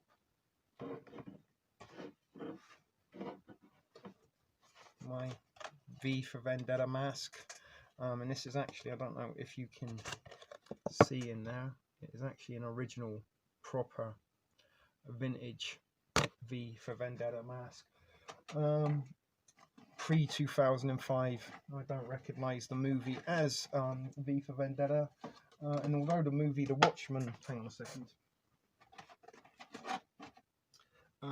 Although the Watchmen movie does have a large portion of it that is almost straight from the pages, the most important part, the end scene of the alien invasion, was replaced with nuclear bombs. They detonated, funny enough, nuclear bombs over 29 major cities of the world. But the Rorschach mask, that is the mask of choice I will be wearing when the time to mask up comes. And as I said, I'm extremely morally flexible. And unfortunately, some of the things that I would like to teach you for preparation for possibly, you know, apocalyptic type scenarios, I don't think I'd be able to present to you here on YouTube. We'd need to sort of meet up somewhere in a back house, warehouse, somewhere a little bit off the beaten track. But anyway, guys, that was a very, very long presentation, and as I was saying before, I did get a little bit off topic explaining the black and white to my Elmel. I'm guessing that, as I said, quite a few of you in there were wowing, and if or not, some of those wows did indeed become mimetic wows. It doesn't necessarily matter, but a lot of you guys were like, boom, and then I think it was little Darcy sings a lot. They said, shit, I'm a little bit afraid now. Although she didn't say it like that, that was me kind of dramatizing what Darcy said, and I can kind of sort of see her there, like shaking with her little cigarette, and like, oh my God, no. But bless you all, thank you. And very, very strange that at the end of that segment I said that I make these videos for the 7 people watching, and look how many people we got watching, folks. 7, the Magnificent 7. There you go. 7 Samurai is another example. Let's think of some 7s that were cool. The Secret 7, that was a little book that I used to read as a child. They were a bunch of kid detectives that stumbled on mysteries and stuff. But anyway, let me know if or not you are still alive. Of course, Nancy, you cut and paste that, I'm sure, and just type it every episode that we do. It was good, Sharty.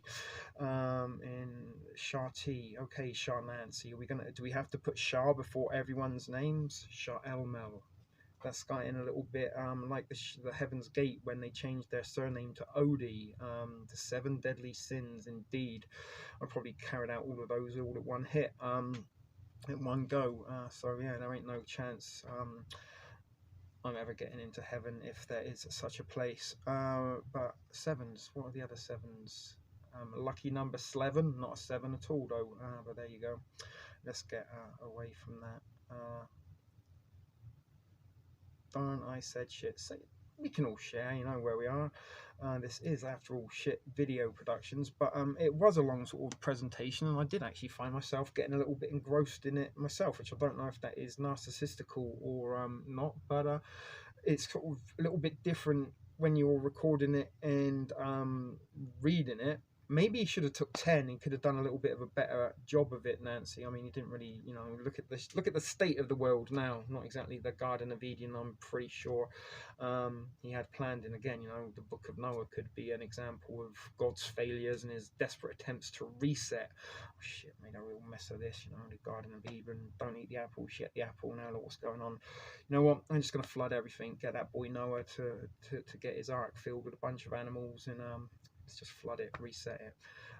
She does love purple, deep purple. Okay, it was really, really awesome. Okay, what was awesome about it? You know, some points in comments, any feedback is sort of kind of now is the time. What are we saying? 14 minutes away from 4 hours. This is one of the longest streams we have done in a long time, in you did get a tiny little bit of algorithmic interference when they decided to shut us off temporarily during the Celine Dion and Elvis Presley hologram duet that was shown on Pop Idol or American Idol, whatever that popularity karaoke show's all about. But holographic imagery, guys, some of that stuff that you saw in there is very, very real, very easy. And the phone, you got a phone. I was trying to find a CD case, but like you say, I don't really have any around. But I do got something somewhere I know that I could use if only I could remember. I've got like a little plastic box of Ferrero Rocher chocolates, and it's the same material as a CD case, so we could have a crack at trying to make our own little holographic experiment live in the show. And I think Almel and Darcy both said that when they saw that segment, that, oh my god, I should try this. Please do, and if you do, make a video on that. That it could be our little group project. Let's all try to make our little own homemade holographic image. Did you watch the video, Nancy? You said it was great and it was awesome. There was some information in that presentation that did possibly explain what the noises are. It's them using and testing their technology, carrying out drills, make sure that the audio and the visual work together. You know, like sometimes you don't want to have the audio out of sync with the visuals, you know, like sometimes in badly dubbed movies when they talk, but the mouth is a little like this and they don't really match up. I think like make the movement of the plates. Well, it's very interesting, as I said, that all those noises were recorded within 4 days of each other, the 12th to the 16th of November. Was it November or December? I think it was November. I can't remember now, but they were all between the same 4 days in the same year. So that suggests to me that it was a carrying out in a series of testing around the globe and in various locations. They then got the feedback via social media as to what people thought they were. I ate 8 Ferrero Rocher last night. Don't really like them, to be honest. They're kind of a little bit over, you know, compared to a nice like Snickers bar. January. There you go. Thank you, Cali Ninja. But they all took place over the same day, and they also coincided with a lot of those weird images, the cities in the sky and the Jesus type imagery that we saw there, and the crosses, all the same time, same week.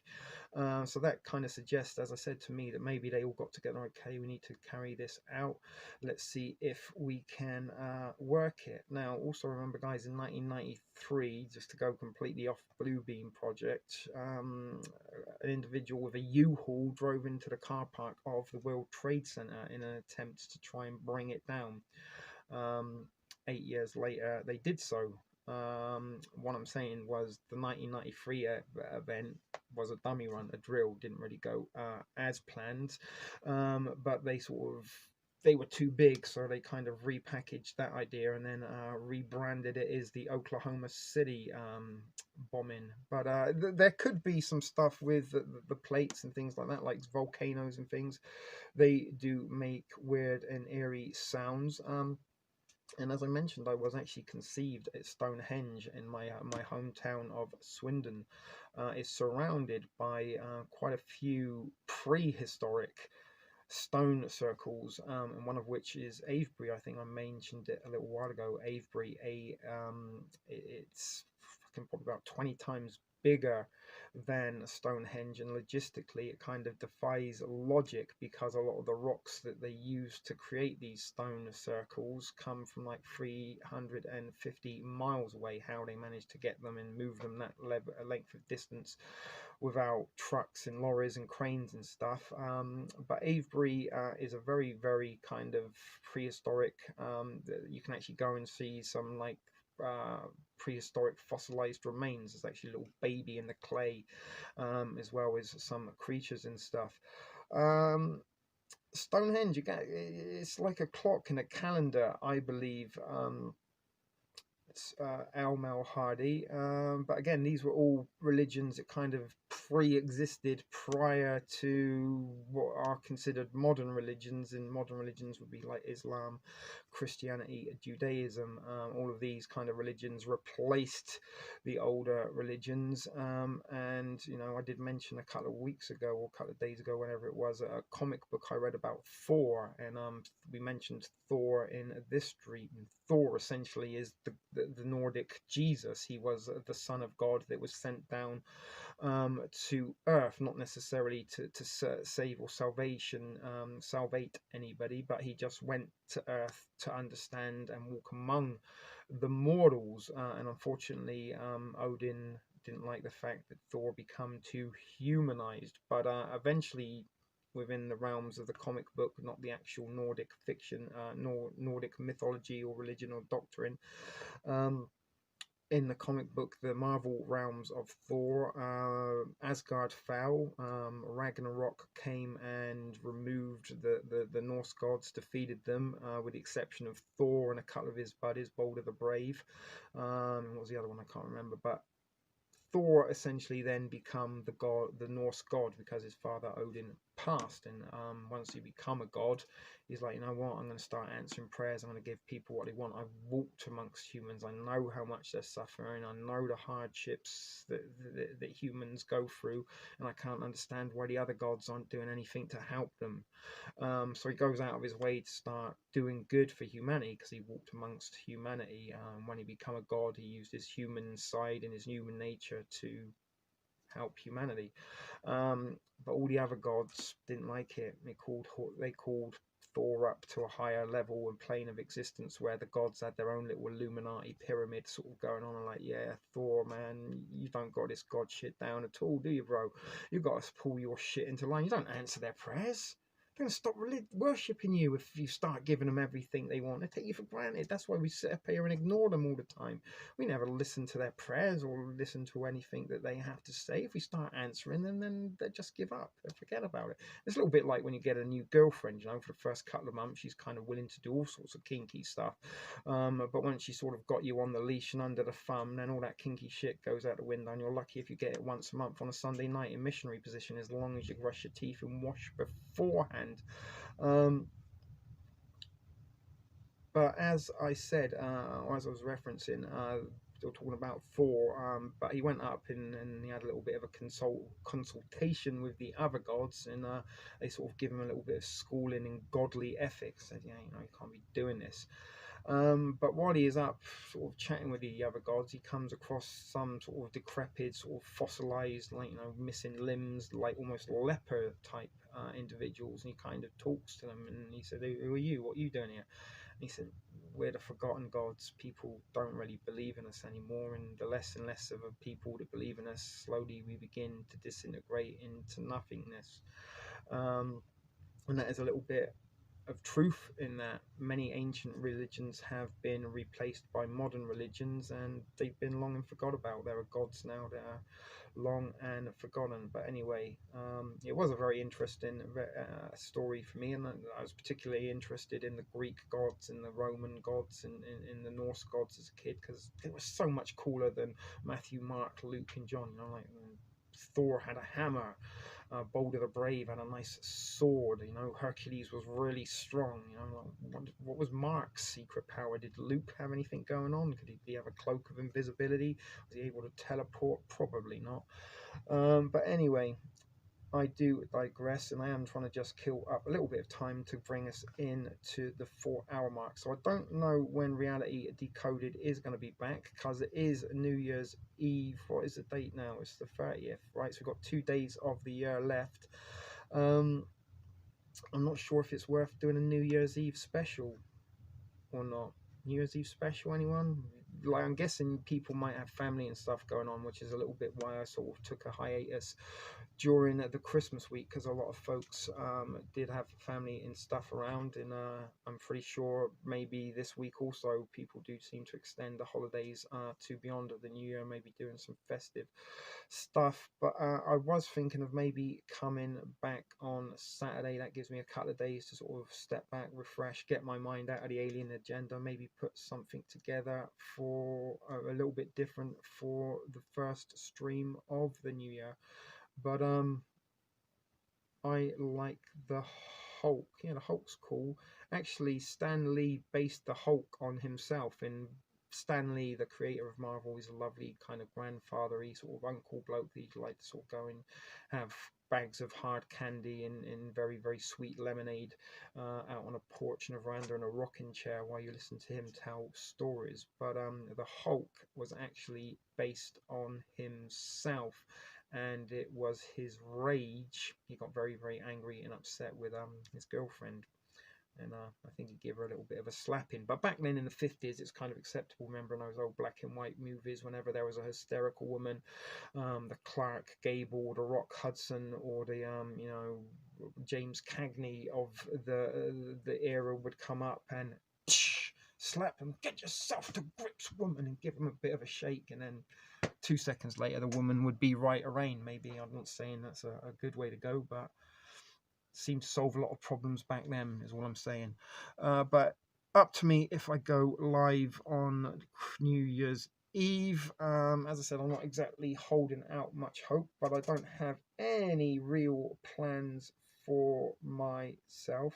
Oh wait, you like the Herc, not the Hulk. Herc, are you talking about Hercules or the Hulk? Never mind, it's getting late in the day and it is 1 a.m. Still no response on the New Year's Eve special. Anyone? Bueller? Fan Guy's already answered. Baby P? Elmel? Darcy? Callie? Anyone? Repeat, sorry. What was I saying? Should we go live on New Year's Eve, which is not tomorrow, that's the day after. You're working New Year's Eve. All right, so as I said, as I only really do have 6 or 7 people watching, I do try to sort of coincide when the the most amount of people will have the potential to watch. I'm game, I'm off. I work New Year's Eve, so that does give us a potential audience of 5. I get a 4-dayer. Good for you, 4D. You could have took the phone to the bathroom. Most people take their phone while they have a dump, Alma, as long as you kind of turn the mic off so we didn't hear you plop in. I hope no one's picturing Alma plopping, but we all got to poop at some point or another. But anyway, that is where most people actually find the memes that they share and agree with on YouTube. Go ahead. Please do. Alright, I don't even, fuck it, I can sort something out, I'm sure, between now and then. I got about 30 odd hours, but I do want to take a little break. It does get a little bit of a rush sometimes, trying to sort of throw these presentations together in a day, although it is possible. Time frames and sometimes unavoided experiences or occurrences will prevent that. Oh, look at that, 4 hours. No, it's not 4 hours, it's 3 hours and 90 minutes. I thought we were about to go over the 4-hour mark, but yes, everyone poops is actually the song that I added to the copy and paste the bunny video I put up a little while ago.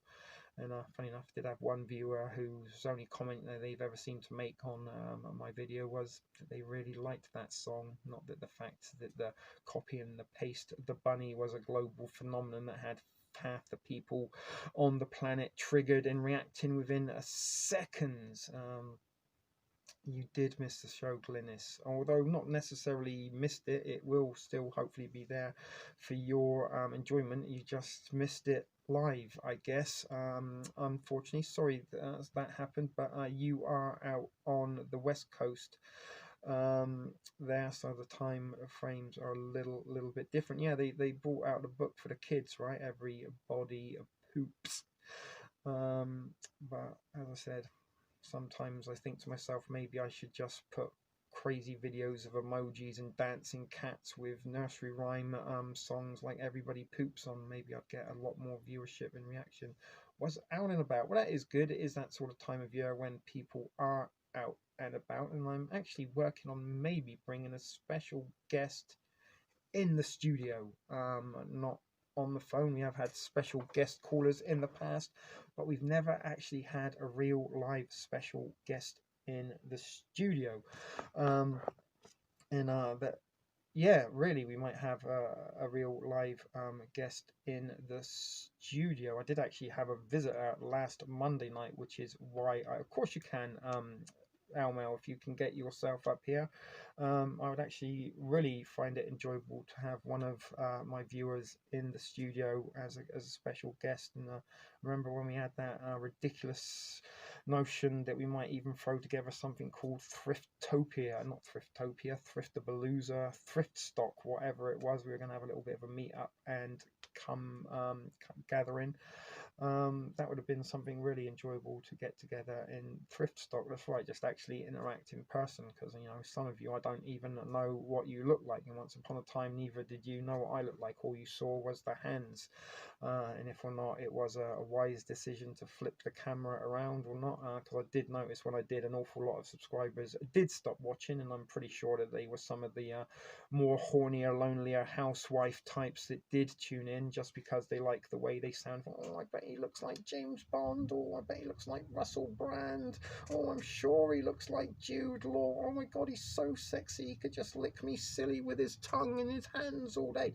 And I actually did used to get emails from some of these weird and wonderful they weren't hot and horny. They were just horny and frustrated. Housewife. Had they been a little bit hotter, there might have been a chance that maybe hello. But not so much. Never mind. But anyway, I did get some letters, quite a few letters, not letters, emails from a few of these horny housewives saying, oh, I'd love to tell you what you could do to your hands. And I did mention once before that the individual that asked if they sent me some lotion, would I rub it into my hands? But as I said, I did notice quite a lot of viewers, particularly female viewers, did disappear when I turned the camera around and crushed their illusion. But as I always told you, you can't polish a turd, and this is a turd beyond polishing. But depending on the turd's consistency, you could kind of squish it like Play-Doh and maybe make it a little bit of a better shape. Fame has its drawbacks. Well, 7 people watching is hardly fame, Almal, but as I said, it's better to have 7 than none. And you know, we talked about the 12 disciples, the 12 Jedi Knights on the Jedi Masters on the council, the Dirty Dozen, 12 pack of beer, 12 donuts. Yada whoopty-woo. I don't really know why we're going on to the 12. We still would need another 5 people for that to have it. But you're always here virtually, Almal. There, I was just there, curiosity, and would like to get a sneak peek. Yeah, I think a couple of times I did have a little bit of tea. Well, this is the thing. I'd rather have like fucking 3 kilos of shit weed than a gram of fucking very good weed, because I could smoke 3 grams of shit weed for weeks to come as opposed to just 2 spliffs. But I'm not in what you're saying. Again, you know, $500 hookers, $50 hookers. You can only come in them once. So ask me where your economics is. Not sure what that had to do with quality or quantity. Maybe the quality issue, perhaps. I don't know. So are we going to come back New Year's Eve or not? I don't know. Shall we say for the hell of it? We've got Almal, we've got Kali Ninja. I'm pretty sure Nance is here. She's never going to leave. She's kind of like an STD that the umbrella won't scrape out. I mean that in the utmost of kindness and serenity. It says 6. Now, all right, so let's come back New Year's Eve. Let's see out. It seems appropriate that we should see out the shittest year in fucking history together, as some of us are come in for New Year's Eve. Alrighty. Maybe I will actually drink the Pruno. I've actually got it in the fridge, so yeah, that's a good idea. It's a shame, Glynis, you couldn't have sent me some fucking liquor in time for the New Year's Eve celebrations as you did previously, because it was a little bit funny when I got loaded on alcohol during a couple of those streams. I don't know if you can remember it, I had about 3 or 4 shots. I think actually it might have been 5 or 6 shots in the end, through one of those streams, and got myself a little bit toasted in the merry. So that might have been a good fun. If you can expedite me some liquor here in the next couple of days, Glynis, please do so. Maybe if you started driving now, you might be able to make it and join me as a live guest. Could you get here from Vancouver in 36 hours? It'd be kind of like Smokey and the Bandit. It's eastbound and down. I'm gonna something long way, and we're gonna be what can't be done. Something along those lines. I forget that song. Great song, great fucking movie, Smokey and the Bandit. So you actually do have a bit of a beast of a muscle car. It's not a Trans Am. Don't you got a Mustang or something, if I recall rightly, Glynis? But you've already got the car. I'm going to say that would be quite a crate. You could be like that astronaut chick that wore diapers in. Do you remember those years ago? She drove cross country and pissed herself to get there quicker because her boyfriend was seeing something else. That's right, a '68 Camaro, which isn't too dissimilar in shape to the Trans Am, if I'm right in thinking. Very similar. Or was that one of the later Camaros? But yeah, it's almost the Bandit's Trans Am. Glynis in the Bandit. That would be a wonderful road trip video to make. Do it. Yeah, they are very slim. They've even got the little fin thing at the back, right? So that would be cool. I always wanted a Trans Am. Believe it or not, the car that I always wanted most of all, and I'm trying to drag this out to 420. Be rude not to, right? You can go if you want. Let's see, we are still at 7. But the car that I always wanted most of all wasn't a Ferrari. It wasn't a Porsche. Believe it or not, I did want a DeLorean, but the car that I wanted most of all wasn't a DeLorean. I bet you can't even guess what car. It wasn't Herbie. It wasn't the Minis from the Italian Job either. See, Cali Ninja wants to see Glynis the Bandit. That would be great, especially if you could get the red jacket and a stick-on mustache. That would be fucking hilarious. But no, it wasn't the A-Team van. It wasn't Kit from Knight Rider. Good guess. You're still here, Baby P. You've been very silent tonight. Be more vocal, Lynn. And only Baby P knows what I'm talking about there. No, it wasn't Knight Rider, which was also a Trans Am. It was an updated version of the Trans Am, but it looked shit. It wasn't at all cool. I really didn't like Kit. It was probably one of my least favourite popular fictional cars. It was the Griswold station wagon, people. Bet you would have never guessed that in a million years. Yeah, it's the Griswold station wagon from The Vacation, the first movie, with a fucking wood paneling and shit. That to me is the Mac Daddy of all cars. And I also like Kojak's car. Was that a Buick? I can't remember. But Kojak, he also had a very, very good car. But the Griswold's car is the coolest fucking car on the planet. No, it wasn't the General Lee, Nancy. Although you being a Cajun, you'd probably like the General Lee with its Confederate flag up on the top there. But there, the Griswold's car, even the color, it was just fucking so disgusting. It was cool. And as I said, it's mostly like guys with small penis that can't really get girls on their own, that kind of go out their way to buy Porsches and Ferraris and Maseratis, and often always a little bit short as well. If you do pay attention observationally, if you ever do see a fancy car pulling up in the car lot, do pay attention to the male, if it is a male driver that gets out of it. I'm betting you he's under 5'6". The family truckster, but best car of all. And I love the fact that they just roped the dead grandmother to the roof and kept going. And I always like that moment of Clark Griswold when they're, oh, Clark, can't we just go home? I just want to go home. It's like, this isn't a vacation. This isn't a fucking vacation. This is a quest. This is a crusade. This is a quest for fun. We're going to have fun. You're going to have fun. We're going to have so much fucking fun. You're going to be whistling zippity doo out your fucking assholes, the amount of fun we're going to have. And then they go and hold up poor John Candy with a BB gun. Yeah, no, the cars back then were fucking awesome. That was one of the things I used to like about American movies and stuff so much, was the cars compared to like the shitty little crap motors we used to have in England. Well, there was a couple of like the Triumphs. They were always nice cars. Yes, my cousin had it. what, he had the Griswold's Truckster. I'm not even sure if the Griswold's Truckster was an actual real car or whether it's just a concept car built for them. But anyway, I would love to get me a but there's actually in the neighborhood of, it's not the Griswolds, but it is one of those old school station wagon where you can get like 4 people in the front seat. It's got a big couch in the front and the column steering there, but it's got the wood paneling, and it is all about the wood paneling. There you go. 10 minutes to kill. 10 minutes to kill. We've kind of lost a little bit of the train of thought of tonight's topic somewhere along the lines, but hopefully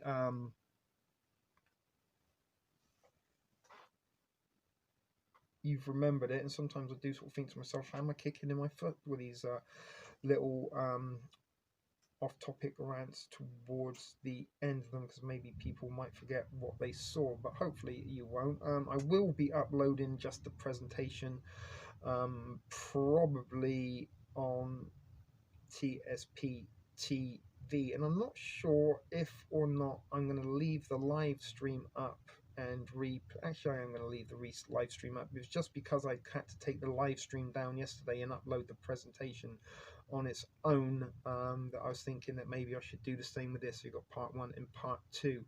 The General Lee was a Dodge Challenger, right? Dodge Charger. Okay, he was talking about the General Lee.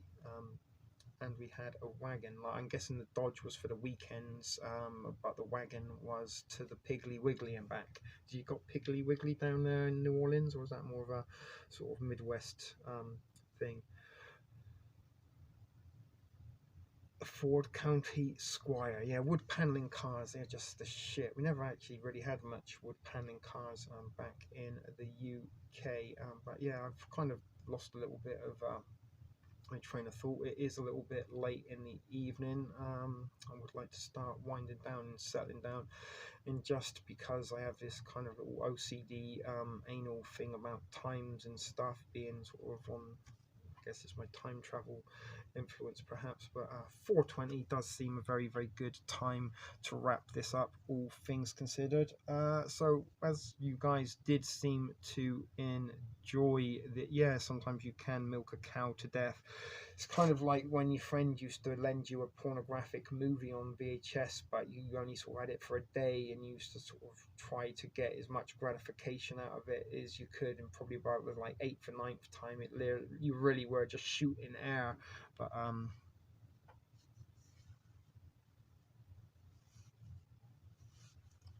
what was that about the Dukes of Hazzard? More trivia. Yeah, perhaps I could do some trivia. I don't know. I already have gone brain dead, but no, look, we lived on the bayou, so you don't got Piggly Wiggly down there in New Orleans. Taboo now, CNA. It's a symbol. I seen the Dukes of Hazzard cars in Nashville, Tennessee, at the museum.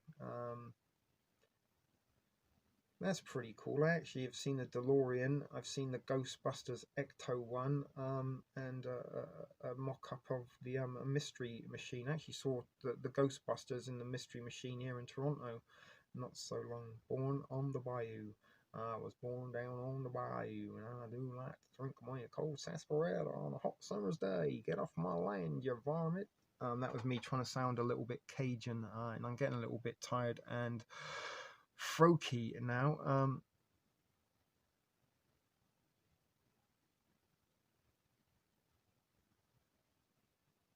Yes, man, the Cajun agent here. Maybe you should get a Cajun agent rap song going, Nancy. And I am 6 minutes. We can do this, guys. We can do this.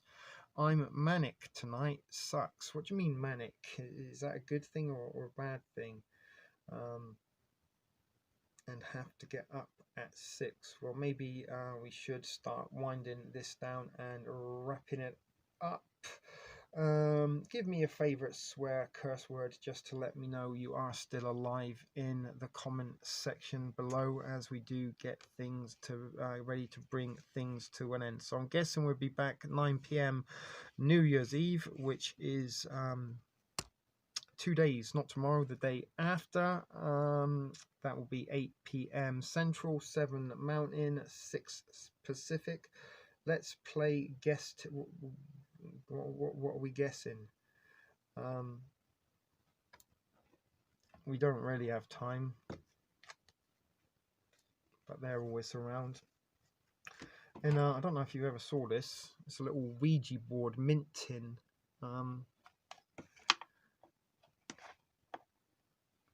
Are you there? Yes. It pointed to yes on its own. I didn't move it. Do you like me? No, it doesn't like me. Are you going to kill me in my sleep? Probably. Okay. That's a bit disturbing. Maybe you shouldn't have got... Oh, look. I forgot there's some emergency tobacco in there. My cousin was born on the bayou, literally. Was he riding an alligator while he was doing it? I mean, trying to get Ma... Oh no, your cousin, that would have been your auntie. Let's get Arnie down to the witch doctor on the bayou. Put him on a crocodile. Let's get down there. You get your banjo out, pa. Ding, ding, ding, ding, ding. I don't know why. Deliverance wasn't set in New Orleans, I don't believe. Was it Arkansas? Where was Deliverance set? But I don't know why I always kind of sort of, when I think of the Deep South, just see the kid with the banjo and the webbed fingers. And you know that boy fingered his sister. Not when you know that's true. Sleep, I mean, something I found recently, I am sleeping a lot more than I ever used to.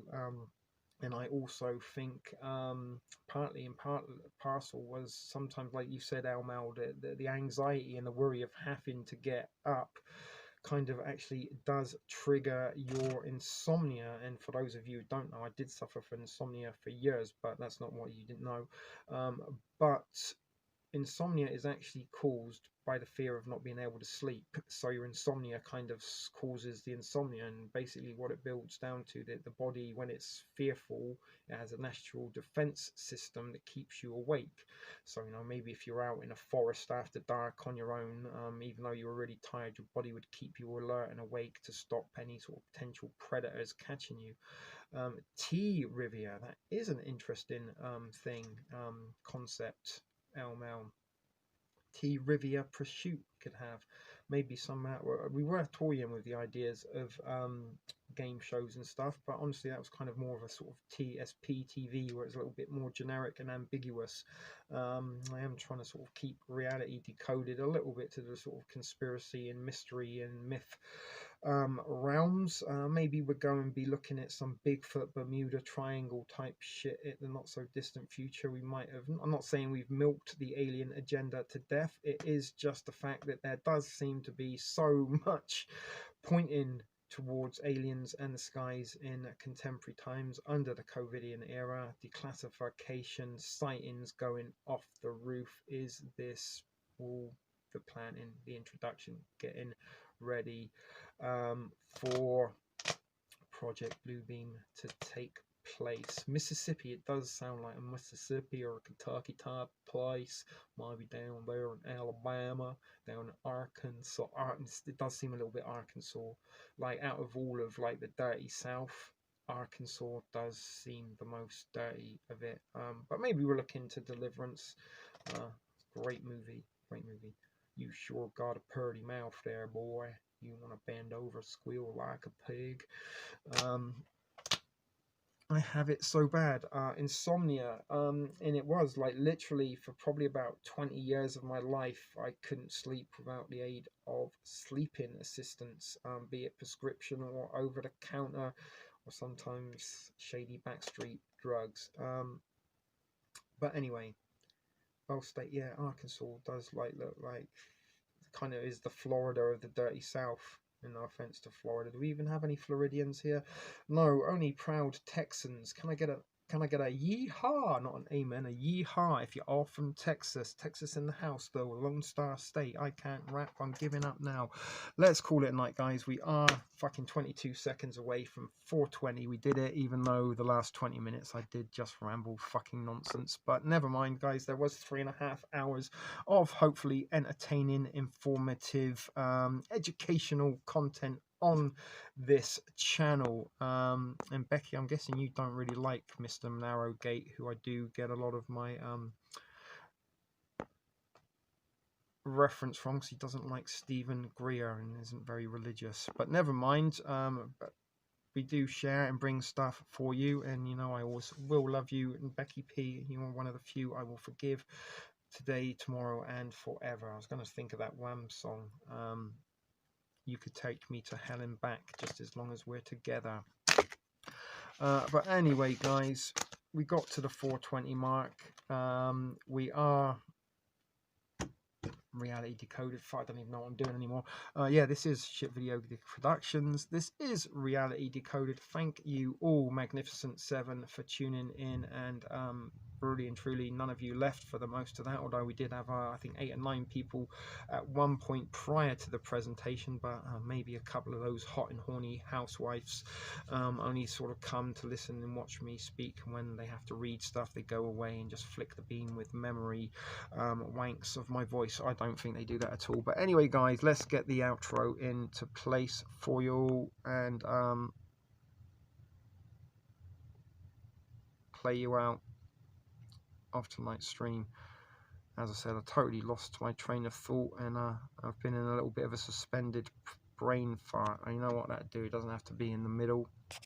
Exactly. All right, guys, as I was trying to say, it is Shit Video Productions. This was Reality Decoded. This was Close Encounters of the Hoax Kind Part 2. Thank you all for joining in and tuning in this evening, and keeping your good old buddy TSP TV. TSP TV, I am still TSP TV, I guess, somewhere, but your old buddy TSP company, and hopefully you've enjoyed the company of the regular offenders and the Magnificent Seven that did tune in. So guys, won't see you tomorrow, but we will hopefully be back on New Year's Eve, 9 p.m. Eastern. For those of you that are off and available, better not be late. You've got no excuses. So set your reminder, Glynis. And as I said, if you want to get in that 68 Camaro and start seeing if you can get from West Coast to East Coast, eastbound and down, that would be fantastic. I'll see you here New Year's Eve. You can get loaded with me in the studio in Elmell. If you want to get on a plane, jump up here, join me as well. Bring some Texan bourbon with you. Nancy thinks probably best you just stay down there on the bayou and enjoy your moonshine on your rocking chair.